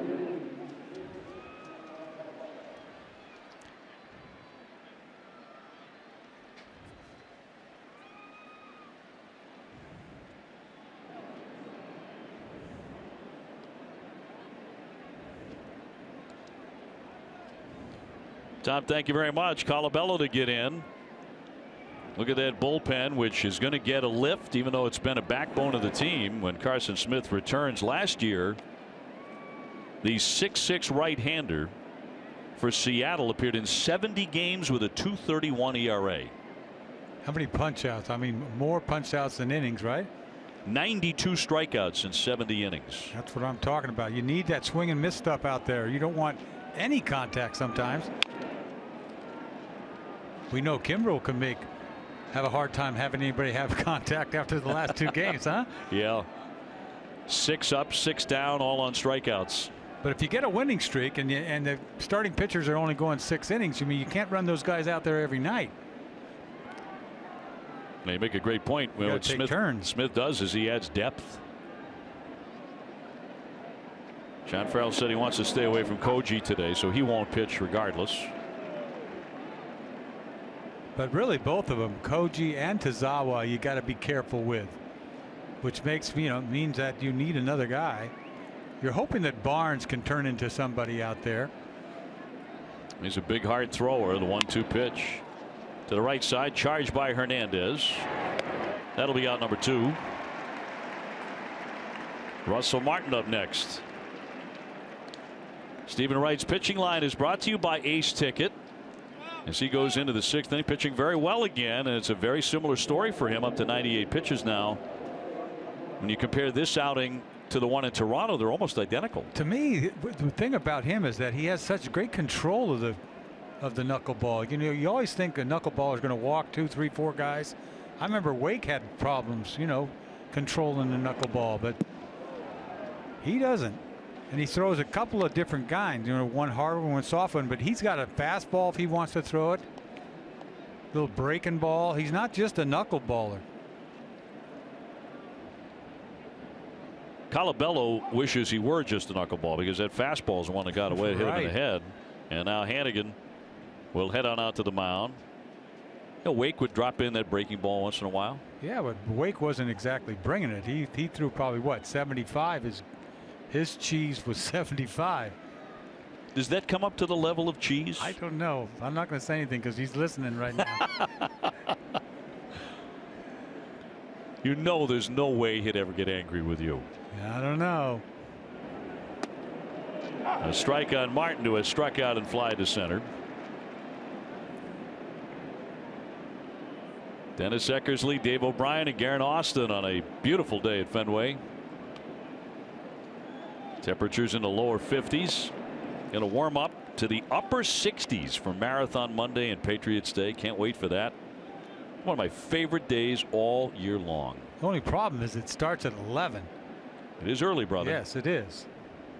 Not that I mind it, but it's 11. It's a very strange game to start. If you're a pitcher, it's a really strange game. It's breakfast at Fenway. Yes. 2 balls, 2 strikes. I lived in Hopkinton for a couple of years. About 10 years back. Yeah. 2-2 hammered foul. Tomorrow at 10, don't miss Red Sox first pitch presented by Joseph Abboud, available at Men's Warehouse. Joseph is here today, always looking like $1 million. He could roll out of bed and look great. He's always got those scarves, doesn't he? Styling with them. Yeah. I can't pull that off. Yeah, I don't know if you can. You probably could, but boy, he can pull it off. Always styling. The folks at Joseph Abboud are the best people in the world. He's always got a tan too, doesn't he? He's always bronzed up. Yeah, that's what I mean. You either have it or you don't. And at least one of us in this booth does not. You do. 3-2. Off the end of the bat, lob foul. Activity in the Sox bullpen. Noe Ramirez and Tommy Lane side by side. Wright is over 100 pitches. Toronto in the lead 2-1 in the 6th. Looking for a 1-2-3, and he hit another batter. Martin just gently turning out of the way, and it hit him. So that's 2 men he's hit in this contest. Now that's okay. That doesn't hurt at all. That was a knuckleball. You could take that anywhere you want. It's not going to hurt you. Right on the 5. And Wright knew it the moment he released it. So Carl Willis out. He has 30 seconds to say what he has to say. The new rule in baseball.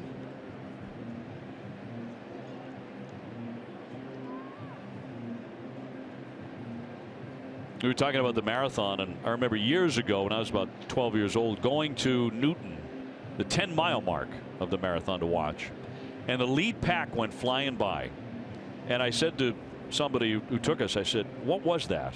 Because they could not have been running faster. I mean, it was incredible how fast they were. The main guys. They were the main guys. Yeah. And they were already 10 miles in, and I thought to myself, there's something wrong with these folks. I mean, they're getting it. 10 miles, and they have another 16 to go. And they're sprinting. It's ridiculous. It really is. It's not human how good they are. Here's Pilar with a couple of hits. He's 2 for 2. Lob toward the alley, on the move Young. He'll get there, and that retires the side.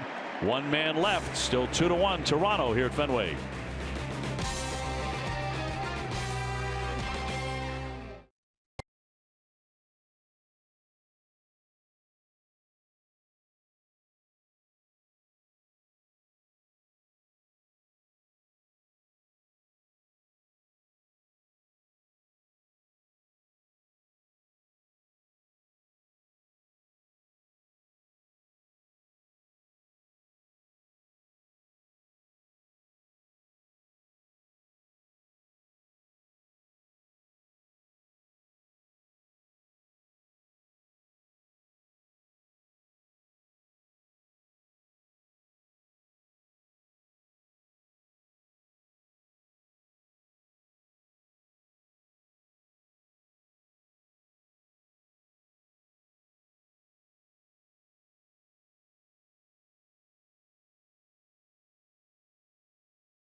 To the DD Perks loyalty program. It's how Dunkin' Donuts shows big time appreciation to loyal fans with great offers and perks like a free beverage when you join and another on your birthday.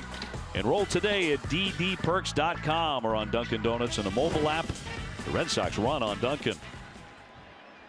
David Ortiz leading off the bottom of the 6th inning. Third trip today's walked twice. Red Sox down 2-1. But showed some offensive life against Aaron Sanchez in the 5th inning with their first 2 hits and a run. And a check swing. Poppy's had very little to swing at. He takes ball 2. Hanley Ramirez next, then Travis Shaw in the 6th. Shot to center. Pilar back on the track, racing back, leaps. Oh, he made the play. He timed that one perfectly. 1 man out. Pilar, he just attacked that ball, didn't he? He wanted it. If it was going to go in the wall, he's going to climb it.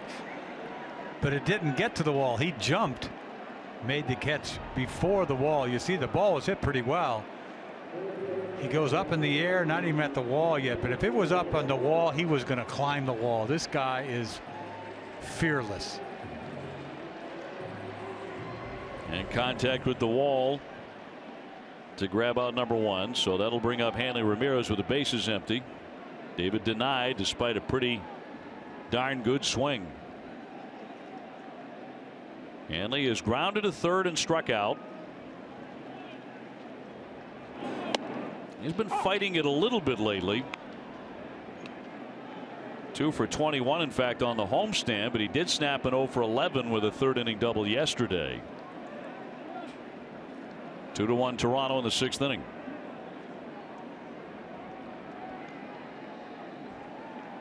And Sanchez with the 0-1 and the breaking ball. He's had that good curveball.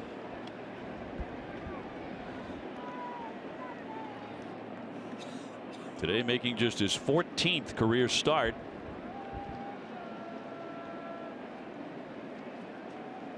And the 23-year-old's 0-2. Another curveball. He's off the mound to scoop it up and get him. 2 up and 2 down. Tonight at 10 on NESN Sports Today, we preview tomorrow's Patriots Day game against the Jays. A full report on the Celtics. They look to even their series against the Hawks. NESN Sports Today presented by People's United Bank. See what know-how can do. Celtics losing by 1 point in game 1. Boy, they're down by 20 or something early in the game, didn't they? Yeah, they were getting killed early. Nice comeback, but not enough in the end. Travis Shaw now, he's gone 0 for 2. You see that shadow creeping up by the end of the game. 9th inning, it'll be right on the plate.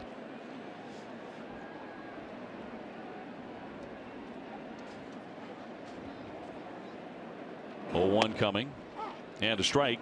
We won't see any of those tomorrow. Those shadows starting at 11. Travis not happy with that call from Lance Barksdale and voicing his displeasure.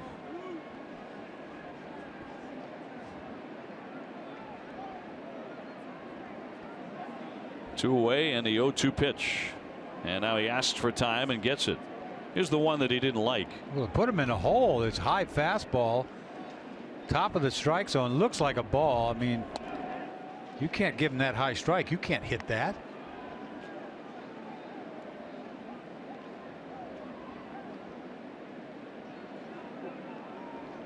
Here's the 1-2. Waved at and missed, and down he goes, strike 3. So Sanchez bounces back and has a quick 6th inning. Gets the Sox 1-2-3, 2-1 Blue Jays.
Top of the 7th inning, Toronto with a 1-run advantage, and coming up to bat against the new pitcher. This call to the bullpen is brought to you by Kia.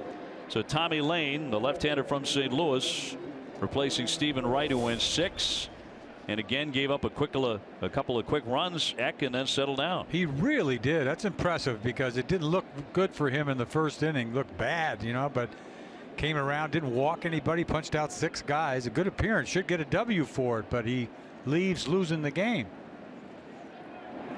And Goins takes one down and away, ball 1. He has struck out and flied out. Just had a chance to say hello to Patrick Downs, who came up after throwing the ceremonial first pitch, and he'll be running the marathon tomorrow. Survived the tragic bombing attack in 2013 and looks great. Came up to say hi. Isn't that something? Yep. Wanted to meet Dennis Eckersley. He's just proud of the way he threw the ball to home plate. Yeah, yeah. He said I had some gas down under. He was pleased. Yeah, with it. He was.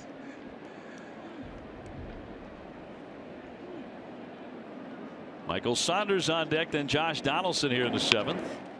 Looped on the infield, a leap. Xander can't get it, and it'll drop into left field for a base hit.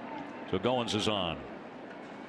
Looked like he could have timed that a little differently. A little jam shot. You think he's got a shot at it. At shortstop, gets up just over the reach. You see this ball comes close.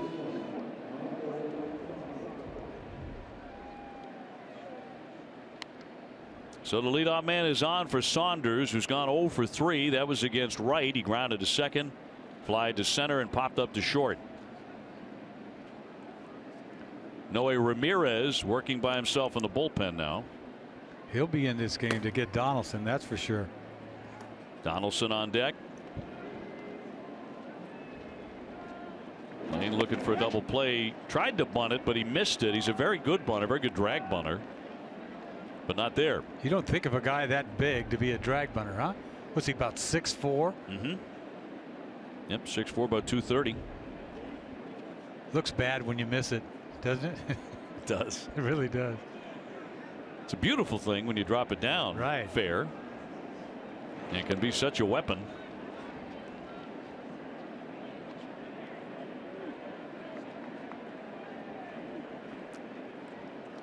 Goins doesn't. He looks like he can run, but he doesn't steal very many bases.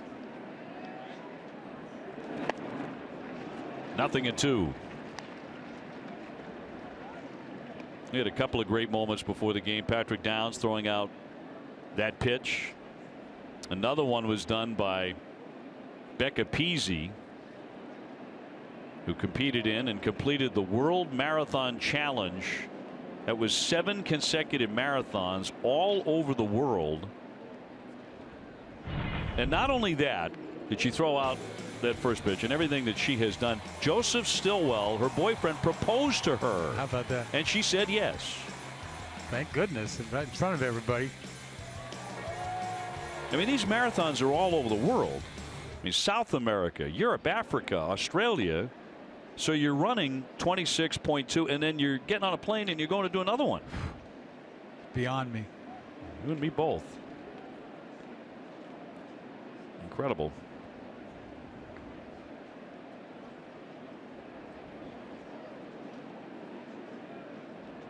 The 0-2. He waves and misses, and down he goes, strike 3. Yeah, no wonder he tried to bunt, because he sure can't hit the breaking ball. And here comes John Farrell for a pitching change. A sweeping breaking ball. Perfect pitch out of the strike zone. Back to back. So Lane strikes him out. Donaldson coming up. That means Noe Ramirez is coming in. So we'll take the break. Toronto in the lead 2-1 here at Fenway. More in a moment.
to you by Southwest Airlines. Transparency, low fares, nothing to hide.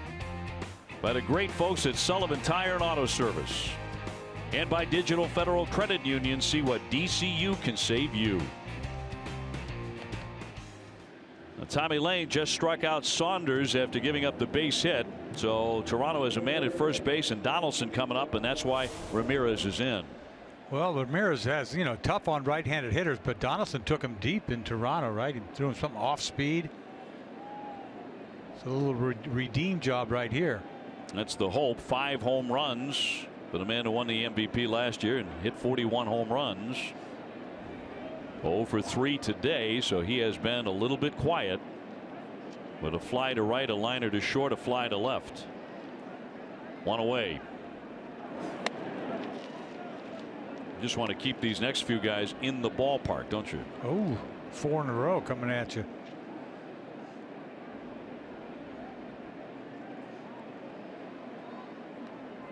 Toronto ahead 2-1. They've out hit the Sox 7-2 so far. Got jammed there. 1 ball, 1 strike. He's got that little funny angle that he has. I don't know what to call it. It's not even 3/4. It's kind of shoves it from the side.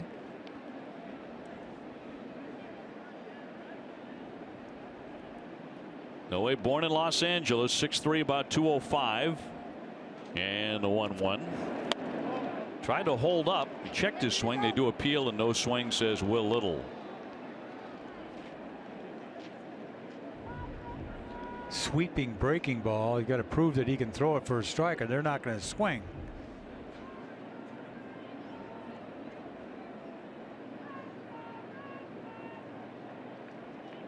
Goins gets his lead, and back he goes.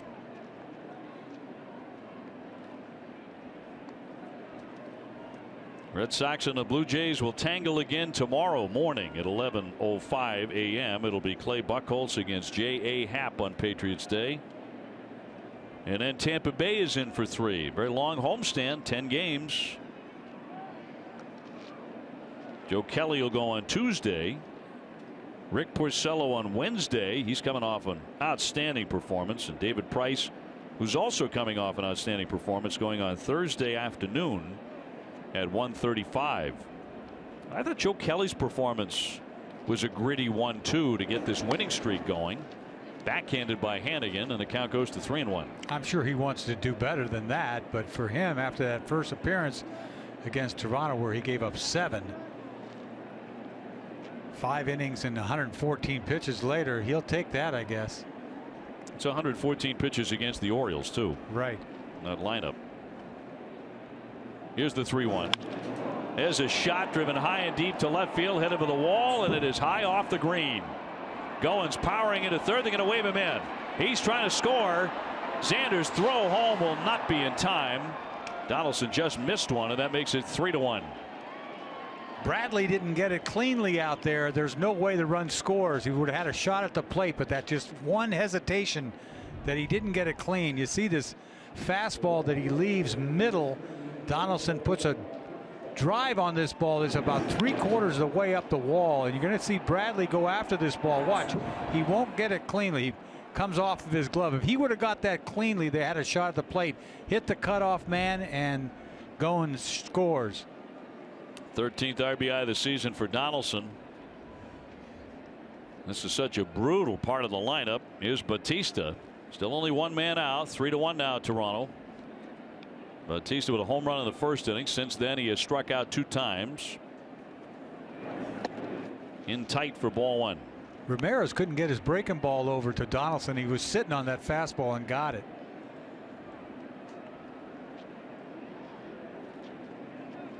Again, the Red Sox have come back to win 4 times already this season. They're going to have to do it again.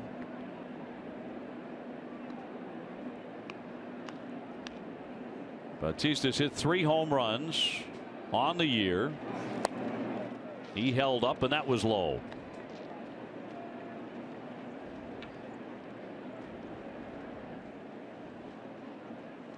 Stay tuned for Red Sox Final, presented by Plain Ridge Park Casino. TC, Tim Wakefield and Steve Lyons preview tomorrow's Marathon Monday matinee and highlights from around Major League Baseball. We're going to be running tomorrow. We're looking forward to it. Outstanding. A great day for all of us in the city of Boston and frankly all through New England. 2-0 pitch. He tried to hammer that one on the Lansdowne. 2-1. 2-0 changeup. Thank goodness he was looking for fastball and he was leaving earth. Look at that little 2-finger, 3-finger little spin going down. He's out front. Good time to throw that. Donaldson leading his second. And Noe Ramirez with a 2-1 over the inside edge.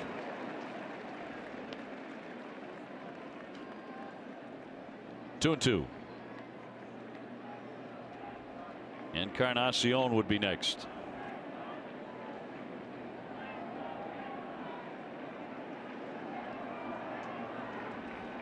Wind blowing out softly toward left field. And a 2-2. Foul right there. Chopped down the third base line into the dugout. MLB.TV Premium is everything you've come to expect and more. You can watch every out-of-market game in all 30 teams in true high def. Visit MLB.TV for details.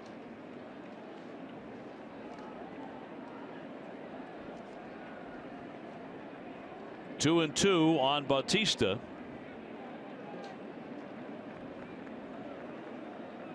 He just dares you to throw inside, doesn't he?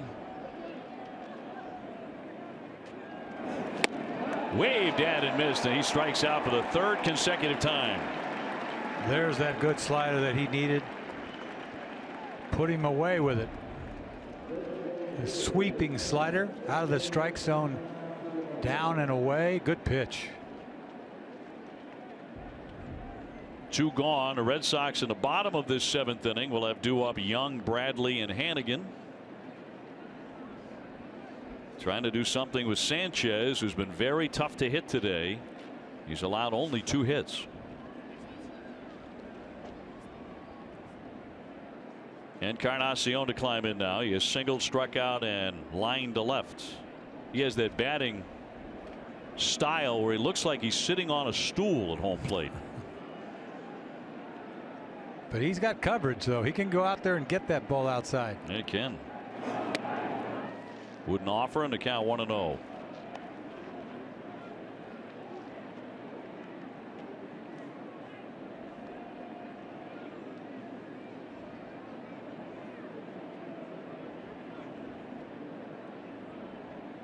Tulowitzki on deck here for Toronto. Noe Ramirez becoming the second reliever in the game. Bounding ball foul.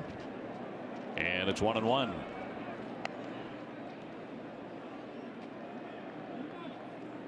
Encarnacion has hit 21 career home runs in 97 games against the Red Sox.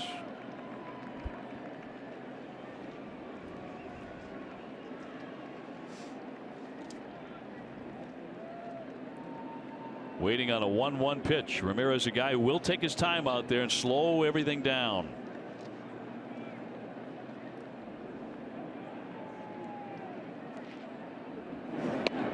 Checked, and that's a strike. Made a good pitch there. Like a little crossfire. Down and in, down and away, excuse me. Doesn't get much better than that. That's exactly where he wants it. Down in the strike zone. Little crossfire. Encarnacion, their full-time DH. He drove in 100 runs last year, 111 for the third time in the last 4 years. And the 1-2 from Noe. A check swing again, and it's down low. Went back to a changeup there, and it's 2-2.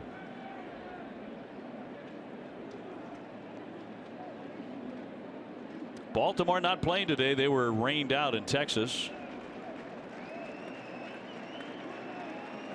But everybody else is. Beautiful day here at Fenway. Here's the 2-2. Line drive and a base hit into left field. Donaldson trying to score. Young coming up, gunning to the plate. They let it come through, and it will not get him. Now the throw down to second, and safe there too. And it's 4-1 Toronto. Encarnacion with his second hit today. Yeah, Hernandez thinks he's out at second base. He thought the tag was made on Encarnacion, but the run scores. Too good a pitch. Encarnacion hits it left. You think you got a shot at the plate with Chris Young, but he throws it up the line. Not a good throw at all. But the throw here, the tag, he thinks he's got him. See if he does or not. The slow, it's almost like his slide slowed him down. He might have got him. Well, the Red Sox do want to take a look at this. So this play will be under review. Hernandez was convinced. But the run came in to score in any event, regardless of whether they uphold the call or change it. And Toronto has the 4-1 lead, and they've teed off for 3 hits and 2 runs, and huge runs here in this 7th inning. Just not a good pitch by Ramirez. I mean, he made some good ones, but that one was up in the strike zone. Can't make a mistake on these guys. He made a good pitch on Bautista, but you see the slide. It's going to slow him down. It looks like he's going to beat the throw, but he just went slow motion into the base. I think he's out. I think you're right, Eck. It looked on that replay like he should be out. Ruled safe by Ted Barrett.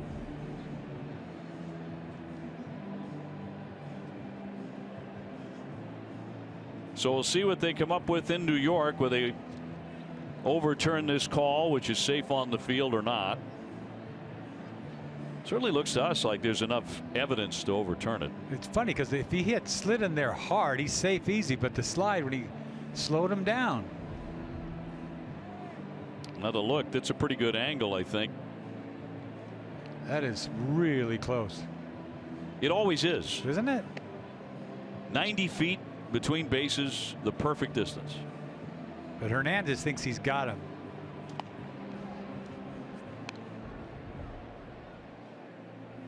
They're taking a long look at the command center. The longer they look, they won't change it. So the play under review, a challenge here. And Encarnacion refusing to leave second base, obviously, until he is told to. And we are going to have God Bless America in between innings, and we'll stay for that here at Fenway. 4-1, regardless of the call at second base. Toronto has expanded their lead with a couple of giant runs, which will really test the Red Sox offense, which has been coming back pretty routinely. And I think finally they have an answer from New York. Bring it. At long last. And it's safe. Told you, the longer they take, the more they don't change it. I don't get it. Yeah. We'll take another look, but on this angle, it looks like he's out to me. Maybe his spike is in. See? Who knows?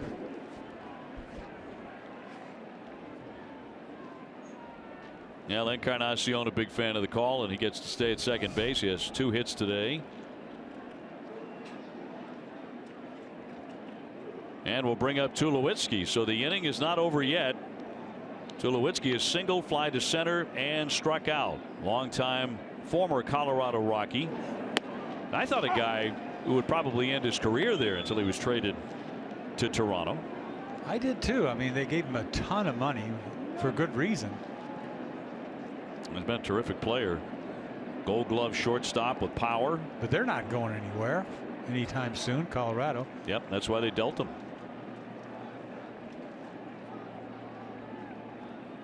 2 away.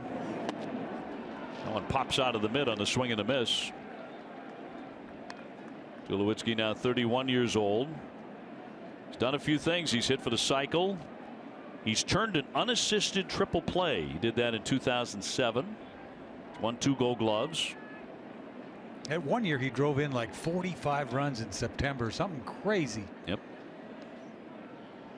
Reached the majors in just 14 months after he was drafted. 1-2.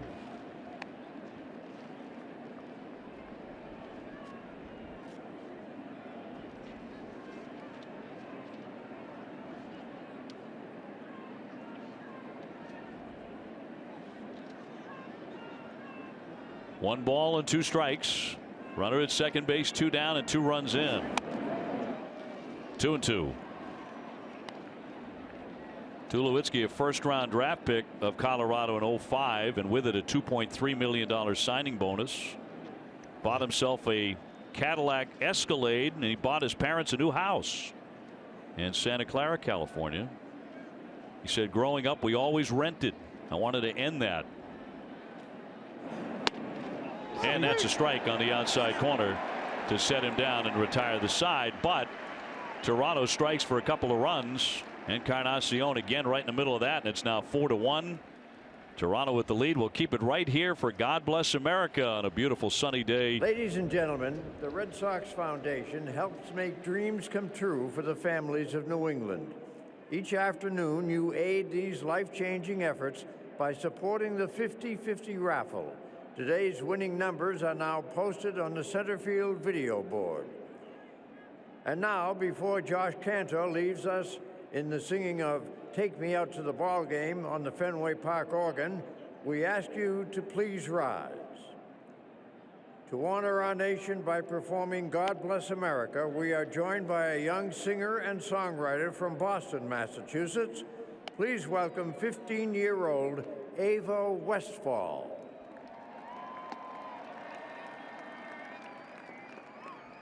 God bless America, land that I love. Stand beside her and guide her through the night with the light from above, from the mountains to the prairies, to the oceans, white with foam.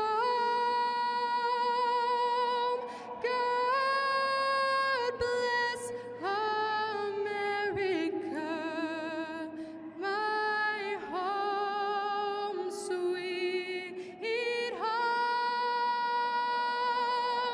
God bless America, my home, sweet home.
Sanchez with another strong outing for him.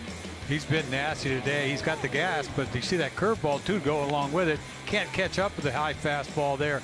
Hannigan, you see that? Look at that ball go down and into Hanley, and then sweeping breaking ball to Travis Shaw. There's 4 of the 6 punch outs he has today. Game summary brought to you by Xfinity. So through 6 Ks, he's allowed only 2 hits and 1 run. Bautista with an early homer. Wright went 6, giving up 6 hits, 2 runs. So that's a quality start with 6 Ks. Marco Hernandez with his first career major league hit, stolen base, and run. And Sanchez now into his 7th inning and still dealing in there for a strike on Chris Young, who has struck out and hit into a force play. Now 4-1 Toronto.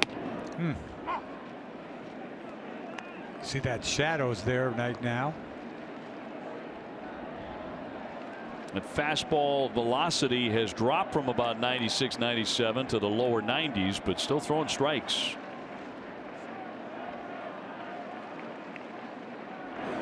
And in there for strike 3. Back up to 94.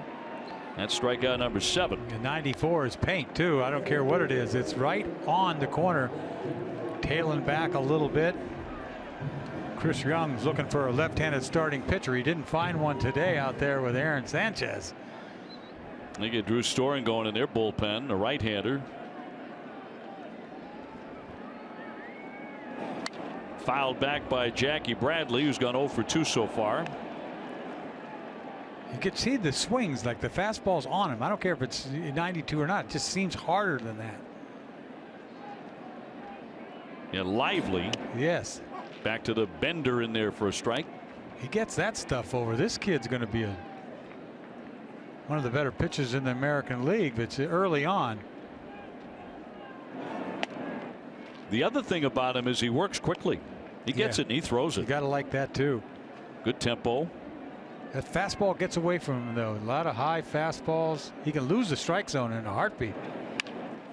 High fly lifted to left field, but Saunders easily there. And there are 2 down. From improving your diet to the latest cancer treatments, learn all about stomach disease this month from experts at Beth Israel Deaconess Medical Center. Visit bidmc.org/health. Robbie Ross Jr., the left-hander, begins to throw in the bullpen. So he'll be the next man on. Here's Hannigan. Ryan Hannigan has struck out and fly to center.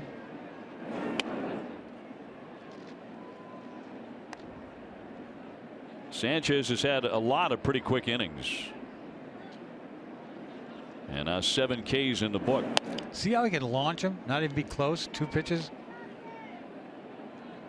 I mean, he's a big kid. When he unravels sometimes, it gets away from him.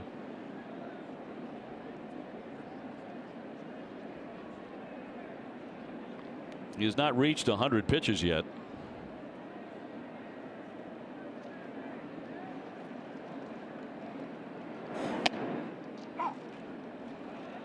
Two and 1. First round draft pick out of California. They took him out of high school in 2010. He's put on 25 pounds of muscle since last year. So he's going to get bigger now, 23.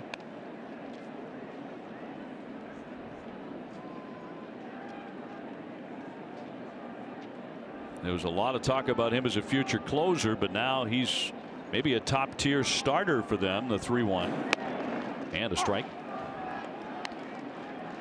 So he's gone over 100 pitches. They got to love this kid. Payoff pitch now to Hannigan, and that's inside for ball 4. So Ryan's on. 4th walk issued by the right-hander. Let's go to Garen Austin. Thanks, OB. Of course, Marco Hernandez making his major league debut today. He said he was surprised when he found out he'd been called up because he wasn't expecting it. Hernandez batted .579 and had a very good spring training. OB Eck, he said that when he found out he'd been called up, he called his mom and she cried. Well, that's such a common story, but such a sweet story. I mean, you call mom right away, don't you? Oh, yeah, I'd be crying. He's had a good day, too, in his major league debut with a walk, a single, a stolen base, a run. Been very steady defensively. Playing second base. As Garen mentioned, a fine spring, 11 for 19. It's not a ton of at-bats, but he hit .579. That was actually the highest batting average for any Red Sox position player in a Grapefruit League. That's the thing, you know, you get your opportunity, you make the most of it, and then catch somebody's attention. Got his first hit. Not a pretty thing, but it doesn't matter. He ends up stealing a bag, goes to third. Ball gets away, he goes to third, he later scores. Red Sox only run. Showing off some athleticism. with the theft and then bouncing up very quickly and then brought in for the Red Sox only run so far. Boston down 4-1 in the 7th inning. Mookie Betts on deck.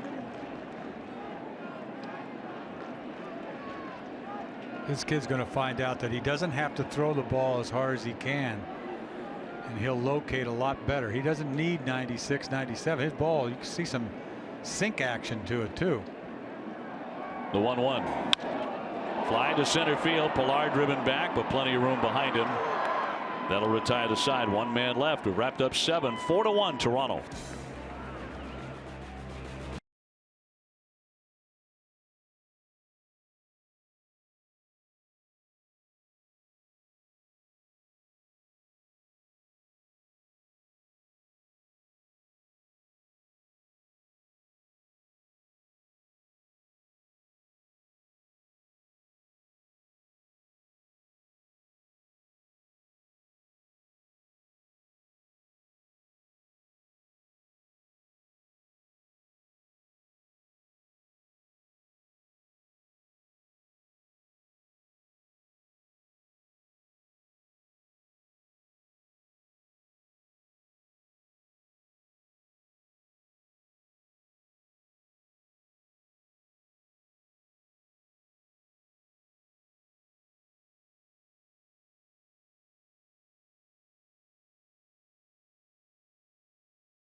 Well, did you miss today's special fielding episode on NESN Clubhouse? Catch the encore presentation tonight following our Red Sox coverage. NESN Clubhouse presented by Delta Dental of Massachusetts. Dennis Eckersley, Dave O'Brien, Garen Austin at Fenway. 4-1 Toronto. As we prepare for the 8th inning, the shadows have crept up and crossed home plate. And Robbie Ross Jr., the left-hander from Lexington, Kentucky, will make his 4th appearance of the year. His first time out, he threw the ball real good. He threw a couple of innings and then had a bad outing, but they're going to need Robbie Ross. They'll need him right now to keep Toronto just at 4 runs. Colabello's had a pretty good day. He has singled in a run, been hit by a pitch, which was a frightening moment. Stephen Wright with a fastball got him accidentally on a hard hat in the 4th inning. Eventually he got to his feet, took his base. He's been fine since. He's also grounded to second.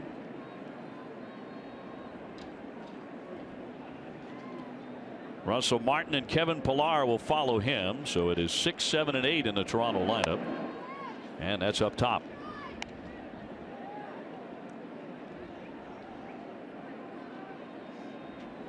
Stephen Wright went the first 6. He allowed 2 runs on 6 hits, both of those runs in the 1st inning. Tommy Lane, Noe Ramirez, and now Robbie Ross have followed.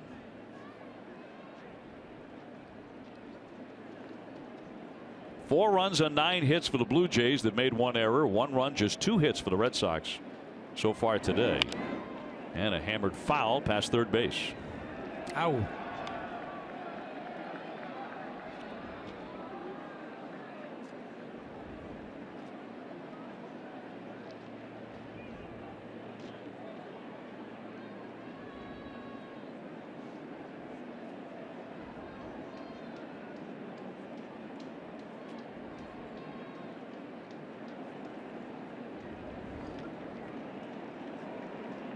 The 1-2 from the lefty. Chopped to first base. Hanley has that. He'll do it himself. One man gone in the 8th. Tomorrow at 10:30, don't miss Red Sox Game Day Live, presented by DCU. TC, Tim Wakefield, and Steve Lyons will preview Clay Buchholz's start in the series finale against the Blue Jays and share the story of a very special marathon runner. DCU, Digital Federal Credit Union. What can DCU save you? That would be Emmy nominated Tom Caron. Here we go. He's a lock.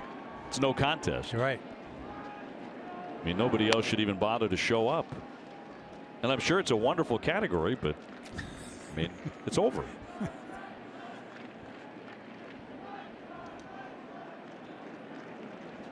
Russell Martin has struck out, flied out, and been hit by a pitch today, and he'll look at a strike. What is the category anyway? I think greatest host. Right. The greatest host. In the history of broadcasting. I think that's what it is. The 1-1. Looper foul. And a souvenir.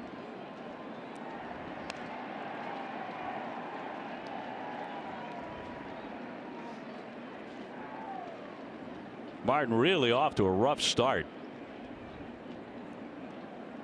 Hitting .086.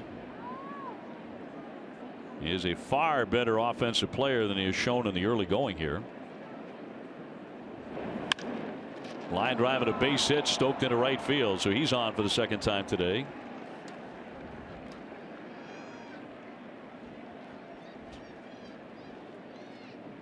He put a nice swing on this fastball away, stayed right on it, lined that ball into right field. He's going to get his hits. He'll be coming around. So Kevin Pillar, the center fielder, has been very active defensively on the day. He's made a couple of really nice plays out there. Will bat here. He has singled twice and flied out to left. He jumps back out of the way. It's in tight for a ball. You know, Robbie's not very big, but I'll tell you, he's got good arm speed. He gets that ball up there. 94 that last throw.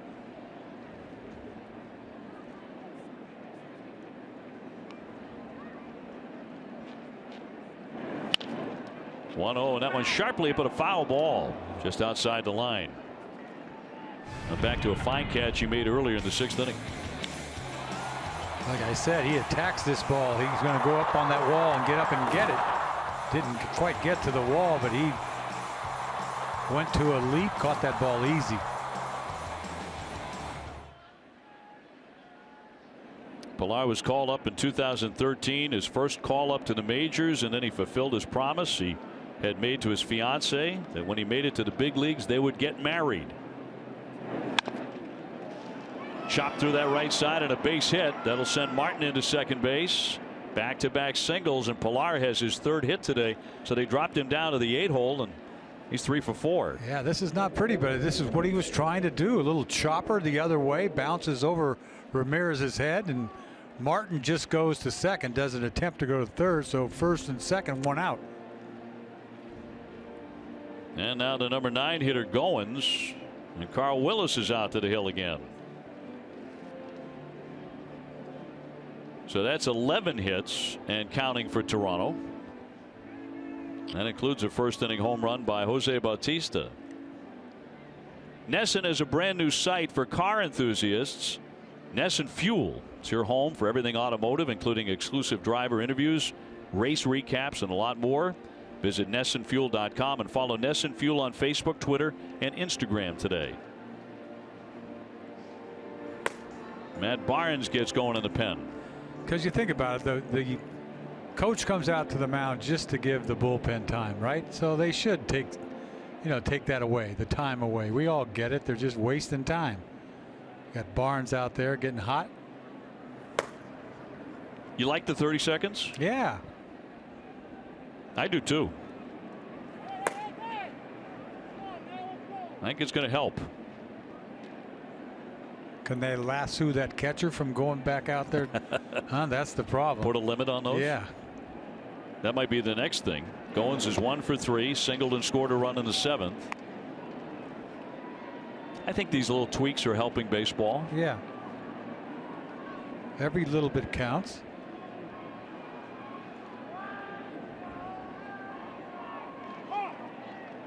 Time is called here and granted by Barksdale.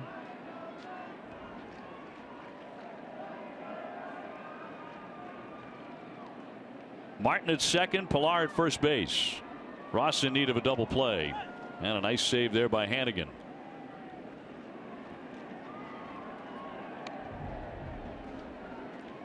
See Hannigan going down, guys on second. You got to block these balls. It is funny though, we talk about time of game, pace of play, and I like a lot of the new rules to speed it along, but you get into postseason play, nobody seems to notice how long the games are. No, they don't. You know, you get a great baseball game, a 2-0 pitch, ground ball might be two. Hernandez feeding Xander on to first and 4-6-3. That retires the side. Red Sox need some offense. They're down by 3.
Red Sox baseball on NESN is brought to you by Southwest Airlines. Transparency, low fares, and nothing to hide. Last half of the 8th inning, Red Sox looking for some offense here, trailing 4-1. They've been out hit 11-2 by the Blue Jays, who are trying to win their first of the series. Red Sox trying to win their 4th straight. Mookie Betts will lead things off against Drew Storen.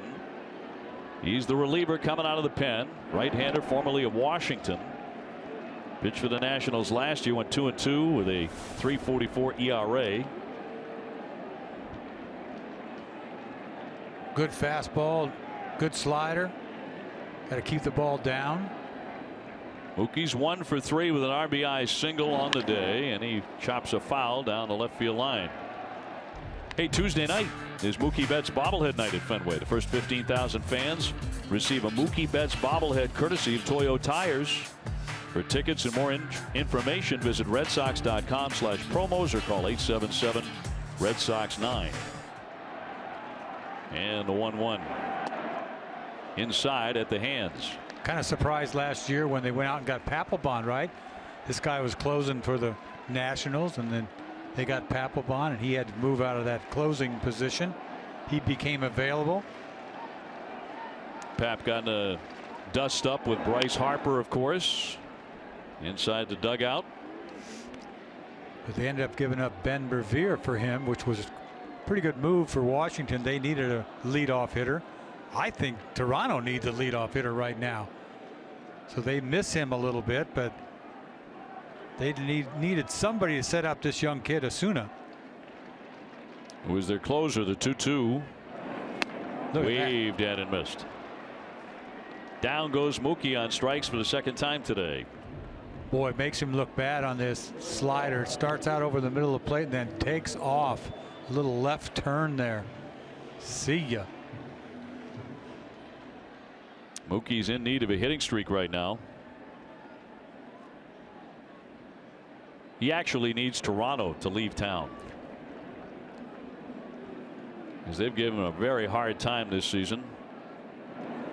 Xander Bogaerts taking a strike. He has grounded out 3 times, all to the left side.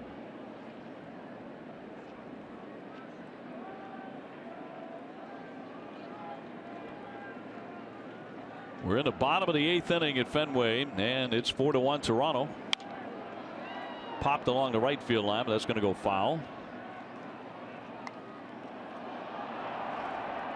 Xander has a hitting streak on the line right here of 8 consecutive games, and over that streak 11 for 33, 4 doubles, 9 runs scored, and 7 RBIs. Very productive streak, but nothing today. Started off what, 0 for 10, right? He did on the year.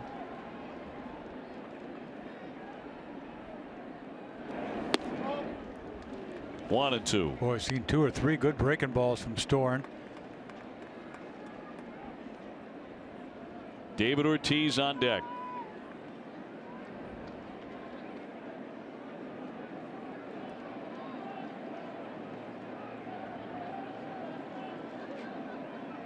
The 1-2 to the shortstop.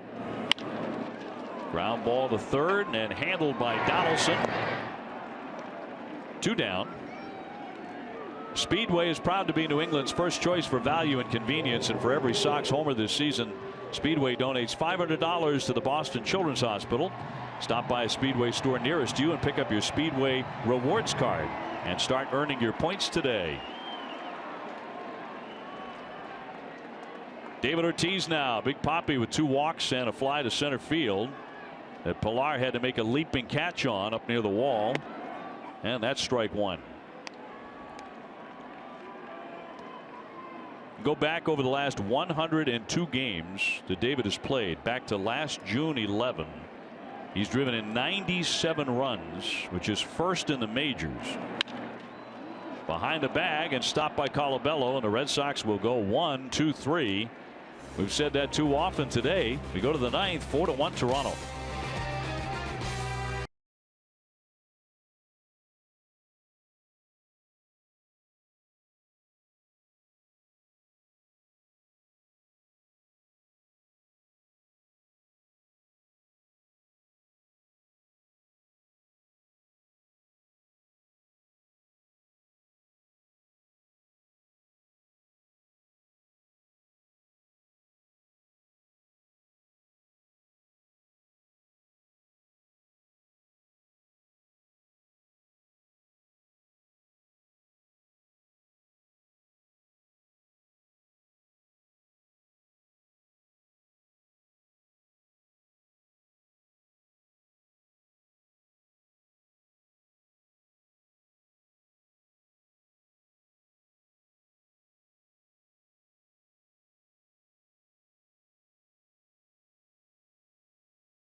The 2016 CVS Health Charity Classic will feature more than the nation's best golfers. Don't miss the Charity Classic benefit concert featuring Grammy award-winning Lady Antebellum at the Dunkin' Donuts Center in Providence. That's June 28. Get your tickets at Ticketmaster.com/Charity Classic Fenway. Now, a bright day. Toronto has out-hit the Sox, however, 11-2 as we go to the ninth inning. Matt Barnes will come on, a right-hander, to make an appearance, and he'll get the top of their order.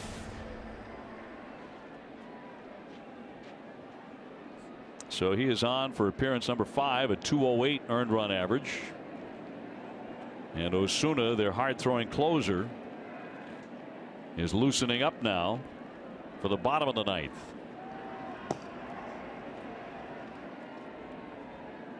Saunders today 0 for 4. He's grounded to second, fly to center, popped to short, and whiffed. And he lines a base hit the other way. So he's on for the first time. Saunders just happy to see a fastball after all the knuckleballs he had seen from Stephen Wright, and he just slashes this ball into left field.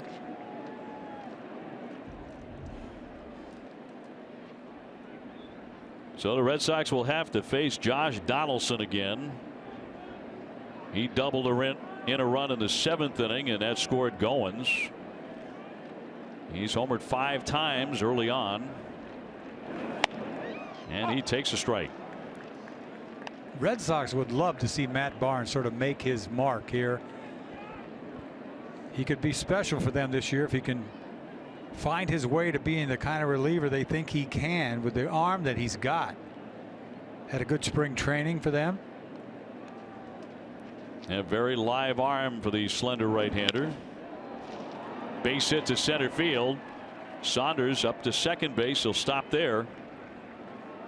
Donaldson just keeps on hitting, and he's 2 for 5 today. He gets a changeup. You see the 3-finger changeup down on over the middle of the plate. Probably threw it a little bit too hard, 89 miles an hour. Donaldson's on his game, up the middle, base hit.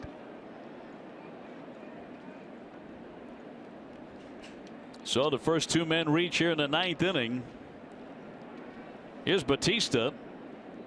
He belted a home run in the 1st inning down the left field line. Since then, he has struck out 3 times. 2 of those against Stephen Wright. Wright's on the hook today. No advance by the runners. They'll stay at first and second.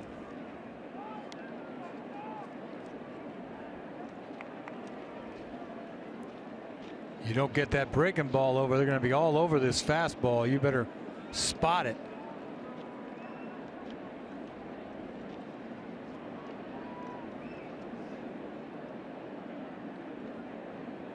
Now Sox turned to double play last inning. They need another one suddenly here in the 9th. And the 1-0. He would not chase. That touched 98.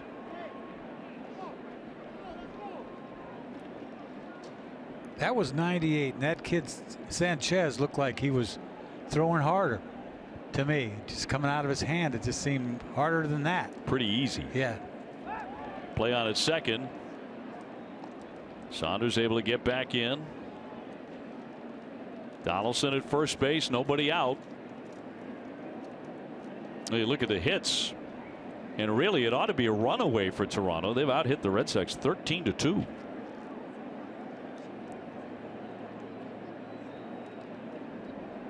Scattered. The 2-0 to Joey Bats will not be made. Toronto here for one more game tomorrow morning. It's the only time anybody gets to say that in Major League Baseball all season. Tomorrow morning. 11:05. Clay Buchholz will toss the first pitch. There's a liner down the line, and that's going to get all the way to the scoreboard. Another run is in. Saunders scores. Donaldson into third, and that'll be a double for Bautista. And he drives in his second run today. Well, 2-0 pitch. He knows he's going to get a fastball, and he just rifles this ball down the left field line. I think that was a changeup. Yeah, 2-0 changeup, and he was on it. Ball gets by.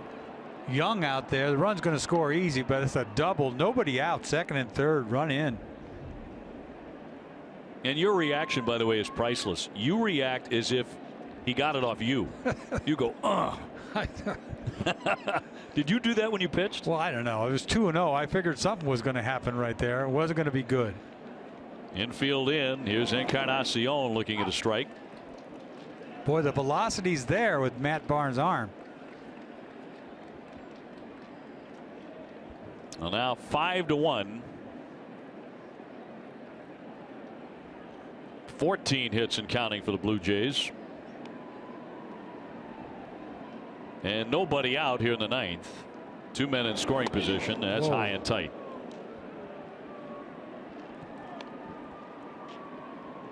This Toronto team hasn't really gotten off yet. You know, they haven't gone on one of their streaks where they scored 10 runs a game, you know. Right. But they can. But they can. And often did last year. And now Chavez along with Osuna. Well, the save is gone. You might as well sit down out there. Which I think you've said more than once in your career. I'm sitting down. Loop foul back out of play. Like the heck with that, Skip. I'm gonna make the call on this myself. Unless you have to. You know, he hadn't been out there for a while. I mean, there's something to be. It's not like you just call your shots, but at the same time, it's funny how pitchers don't pitch that well when they just go out to get an inning with nothing out there. A lot of the adrenaline kind of goes away, doesn't it? You think it's not. You think it's there. Big cut and a miss. There you go. And he got him. Again up there around 97, 98 miles an hour. Now, the Red Sox have been able to rally, and they've done it 4 times for a win this season. This is going to be uphill now, of course, against, well, regardless of who comes in for Toronto. We were talking about Osuna earlier. He throws it about 98, 99. Right. I mean, this is hard. You get behind this club, just like every club, they got guys that can go get you out the last 2-3 innings. But, you know, to try to go in here and take 5 out of 6 from the Toronto Blue Jays is hard enough. I mean, things have gone the Red Sox way early on. Punch foul by Tulowitzki, who has gone 1 for 4. He singled back in the first inning.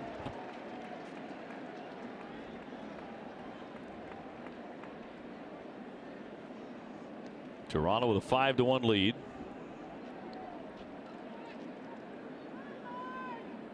And they have 3 hits in this inning. Tulowitzki with a pair of home runs and trickles that one foul.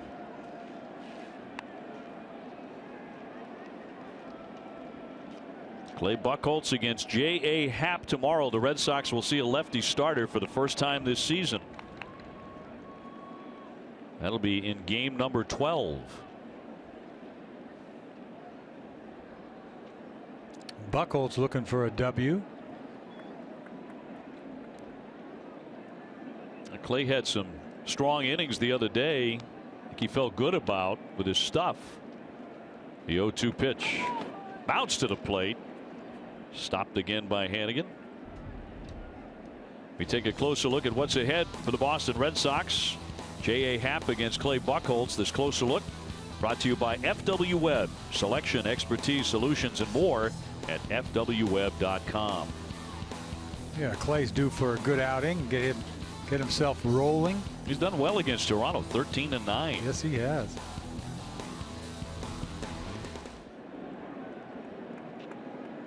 Second and third and 1 down for the Blue Jays. They continue to press the matter here with a 5-1 advantage. And Barnes looking for the K. And he missed. 2-2.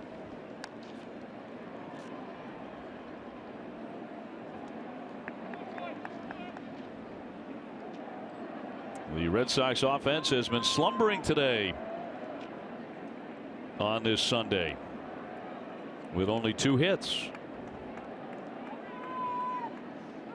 Aaron Sanchez had a lot to do with that. Yes, he did. He was awfully good. Fouled again. This is another of those lineups, I think, a lot like Baltimore, that really makes you work. Yeah, they're not afraid to punch out either, but you'll get guys like Baptista that'll make work counts.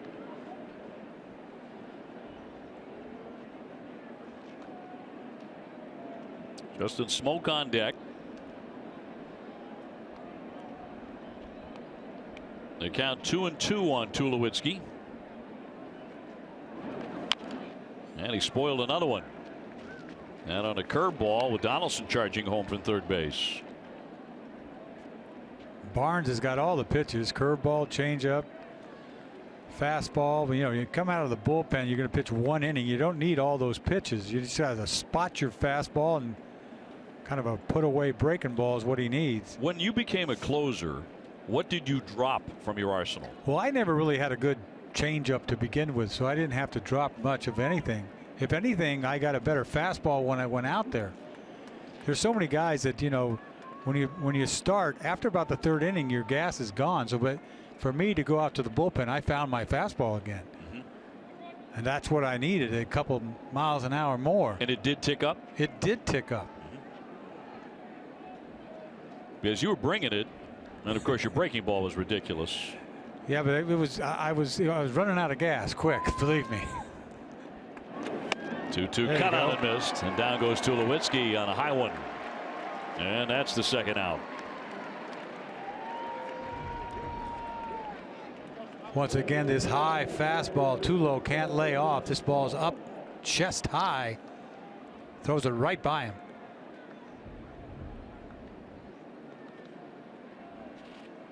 So the former Seattle Mariners Smoke batting for the first time. He took over at first base for Colabello. Red Sox will shift and put Hernandez in shallow right as the second baseman. He's now in the shotgun. 2 men in scoring position still, however, and fouled back for strike one. You got playing Smoke to pull, and I think he's got a slow bat, especially with this 98 that Barnes can feature.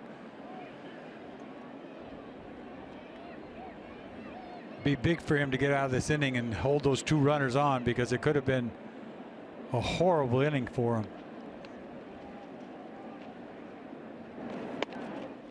Off the edge. Red Sox suddenly have several guys who can hit that 96 to 98 range. Barnes is one of them. Kimbrel, obviously. When Carson Smith is healthy, he can do that.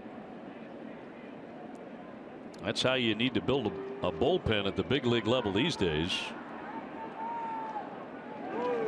Guys who can throw up near 100 miles an hour. Yeah, then Uehara doesn't throw hard, but he has swing and miss stuff because they can't even touch his split finger. Taz throws the ball 95 when he's got it going on. Yep.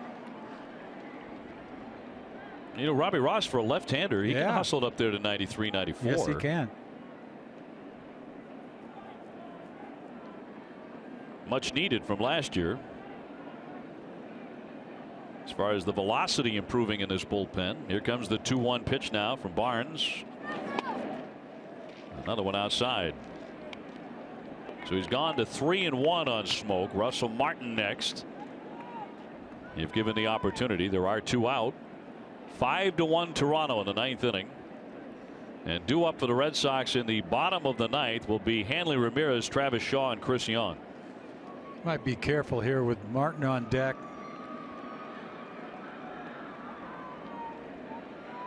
Hitters count for Smoke. And he walked him. So that's going to load the bases for the Blue Jays. Been a long inning for the Sox pen. He looked like he didn't want him to hold at bat. Missing outside 4 times. Carl Willis will again head out to the hill. So they're going to be all loaded up here for Martin, who is off to a sluggish start at the plate, but did single his last time up. And he's gone 1 for 3. And he also has home run power, despite the fact he has yet to hit one. He hit 23 last year. So this could really get out of hand for the Red Sox and take away even a remote chance of a comeback on this afternoon. Toronto here for 4, and the 4th and final one will be tomorrow, and then we'll invite in the Tampa Bay Rays, who right now are 4-7 inside the division.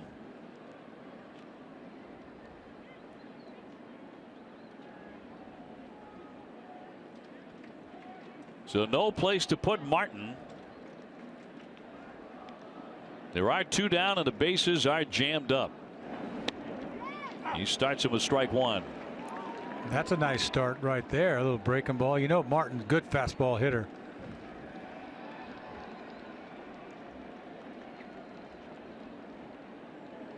Good hitter with the bases loaded, and he does have 4 career grand slams. Another run in this inning for Toronto. And here comes the 0-1.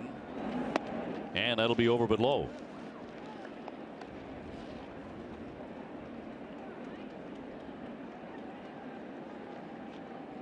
Donaldson at third, Batista at second, and Smoke at first.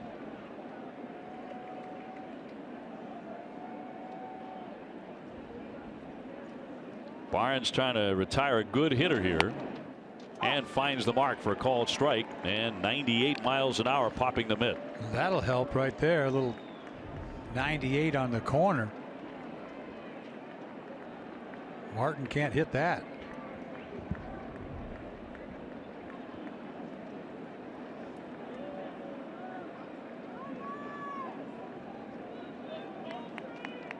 Barnes attempting to keep it a 4-run deficit. Here comes the 1-2 pitch.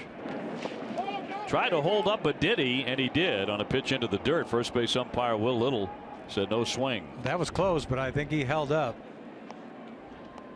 Yes, he did.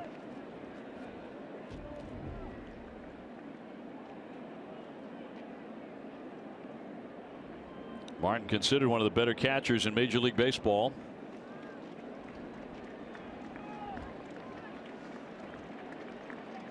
Throw him another hook. And now Martin asking for time, and he gets it from Lance Barksdale. Lance Barksdale, who has the name of a game show host, doesn't he? And now our host, Lance Barksdale. The Price is Right. Yes. And the 2-2.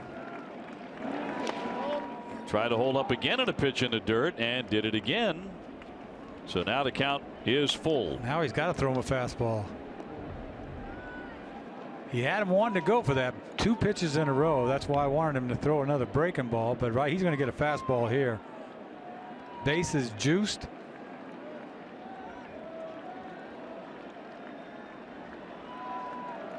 So the string is out. Bases loaded. 3 balls, 2 strikes, 2 out. And here it comes. Runners go, and he swings and misses for strike 3. Changeup. We'll see if the Sox can rally. 5-1 Toronto.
Milwaukee Way for today's episode of NESN Clubhouse. We're looking for youth baseball and softball teams to be part of our live studio audience for NESN Clubhouse. Visit NESNClubhouse.com and click on Studio Audience to enter your son or daughter's team today. Now, a lot of families, a lot of young kids in the stands today. Delightful day to be at the ballpark. And tomorrow even about 5 or 6 degrees warmer. Question is, will the Red Sox offense warm up? Here comes Roberto Osuna. Just a kid, Eck, and he can fire it. Yes, he can. Good changeup to go along with that. 21 years old. Last year in the playoffs, 20 years old. And he was ready, but he knocks it foul. 96-mile-an-hour fastball. On the day, he's gone 0 for 3. Travis Shaw on deck, and then Chris Young, bottom of the 9th inning, 5-1 Blue Jays.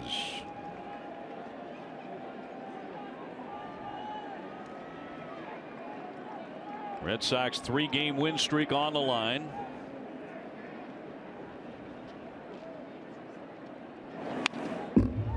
Nothing in 2. That's got easy gas too, but he's got a changeup he could put you away with. Showed all the confidence in the world to stay with him. I thought last year they'd look for a closer late in the season. They did not. They went with him in the playoffs, and he showed them something. I'll tell you what, that's quite an experience for a kid 20 years old to hold that pressure. He got a save in Game 5 of the division series against Texas. Became the youngest pitcher in American League history to record a save in the postseason. 0-2 on Hanley.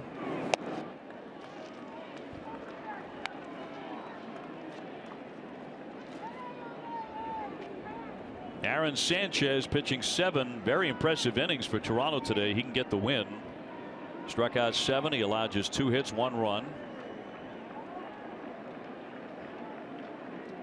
This is a non-save situation for Osuna. Little looper towards center. Pilar on the charge. He won't get it. It's down for a base hit. So Hanley Ramirez getting it going here in the 9th inning. He didn't get all of it, but he got enough of it to dunk it in. See the fastball running in on him.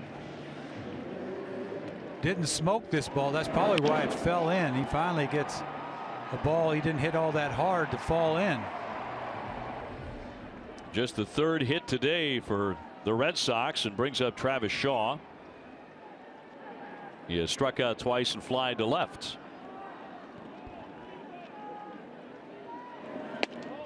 The Red Sox did have 2 hits in the 5th inning, and that brought in a run.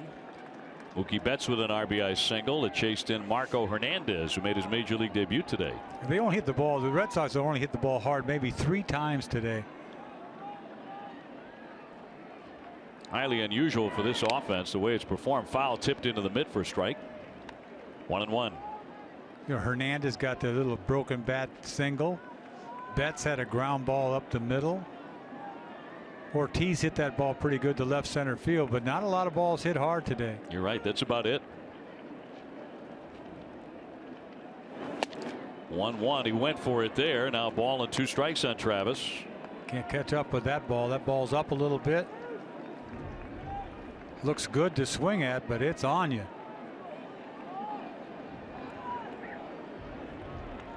Hanley Ramirez leading at first base. Nobody out.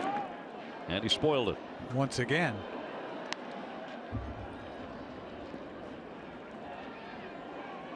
Five runs, 14 hits for the Blue Jays. They've committed 1 error. For the Red Sox, 1 run, 3 hits, and no errors.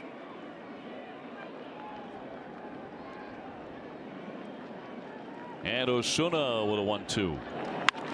High fly ball. That's driven deep. Bautista back to the track, and it's out of here.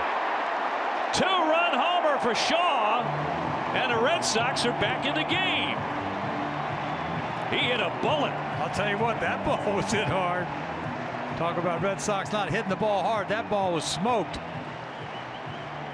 First home run of the year for Travis Shaw. He gets a slider that he leaves inner half of the plate. He couldn't catch up with that high fastball, but he can catch up with that slider. Oh, so close. He just missed it. Wow. Didn't he? Bautista thought he should have made the play. He went to leap. The ball was already there. Yeah. Took his eye off of it. Poppy loved it. So nobody out. The Red Sox are within 2 now. See what happens when there's no save out there? Yeah, great point. There's Chris Young trying to keep it rolling. He's 0 for 3. And a lot of life all of a sudden on Yawkey Way. Fouled back for strike 1. Well, he had a good swing at that fastball.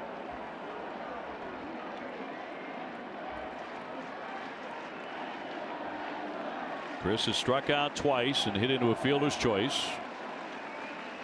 Travis Shaw with his first home run, 2-run shot to make it 5-3. And the 0-1 and a strike. Ooh.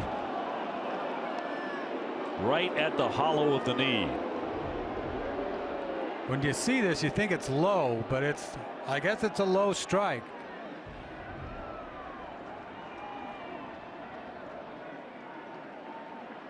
Chris Young looking for his first home run. This would be a great spot. And the 0-2. He wasn't going to hang that slider. No, sir.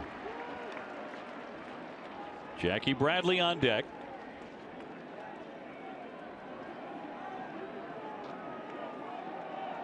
Again, you look at the hits, 14-4 in Toronto's favor. Should be a runaway. Yeah, you'd think. But it's not. Didn't chase after it. The count's 2-2. He has no feel for his secondary pitches. All he's got is his gas.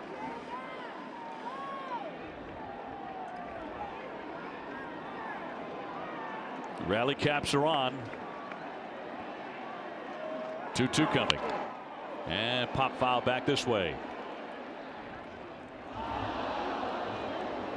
And almost got into the radio booth where the intern Marty has already made a spectacular play in his first week on the job. He thinks it's easy now. There he is.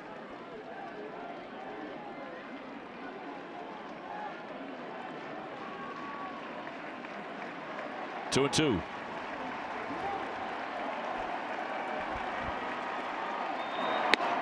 And in there for strike 3. He knew it. Came back with a big heat. Tough day for Chris. 3 strikeouts. This low gas that catches the corner. Perfect pitch. See Martin hold it there. Jackie Bradley next. Jackie's 0 for 3. He's hit in 6 in a row. You'd like to extend that right here.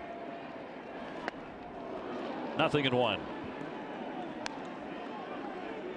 Jackie looking for the big fastball, and he got a little cutter at 90. But he does have a home run off Osuna in his only plate appearance against him. Pop foul out of play to the left. That's right. That was a blown save that Osuna in late in the season, right? Last week of the season. Yeah. 2 runs in thanks to Travis Shaw after the Hanley Ramirez base hit. 2-run homer for the Red Sox third baseman. Red Sox trail 5-3 in the 9th. Down goes Jackie on the swing and the miss on a changeup. It's a beautiful pitch. That's the pitch I tell you he had. This is like, look at that. It's like a Volk of that grip is, you don't see it very often, but he takes a lot off of it. That's what he calls it. What's he call it? The Vulcan change. The Vulcan Yep. change. It's almost like a split change.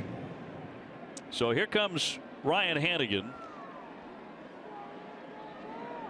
Red Sox in dire need of a base runner and another blast here in the 9th.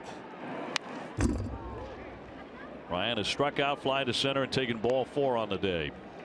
There are 2 out, bases empty, 9th inning. Marco Hernandez, who made his major league debut today and got his first big league hit, he's on deck.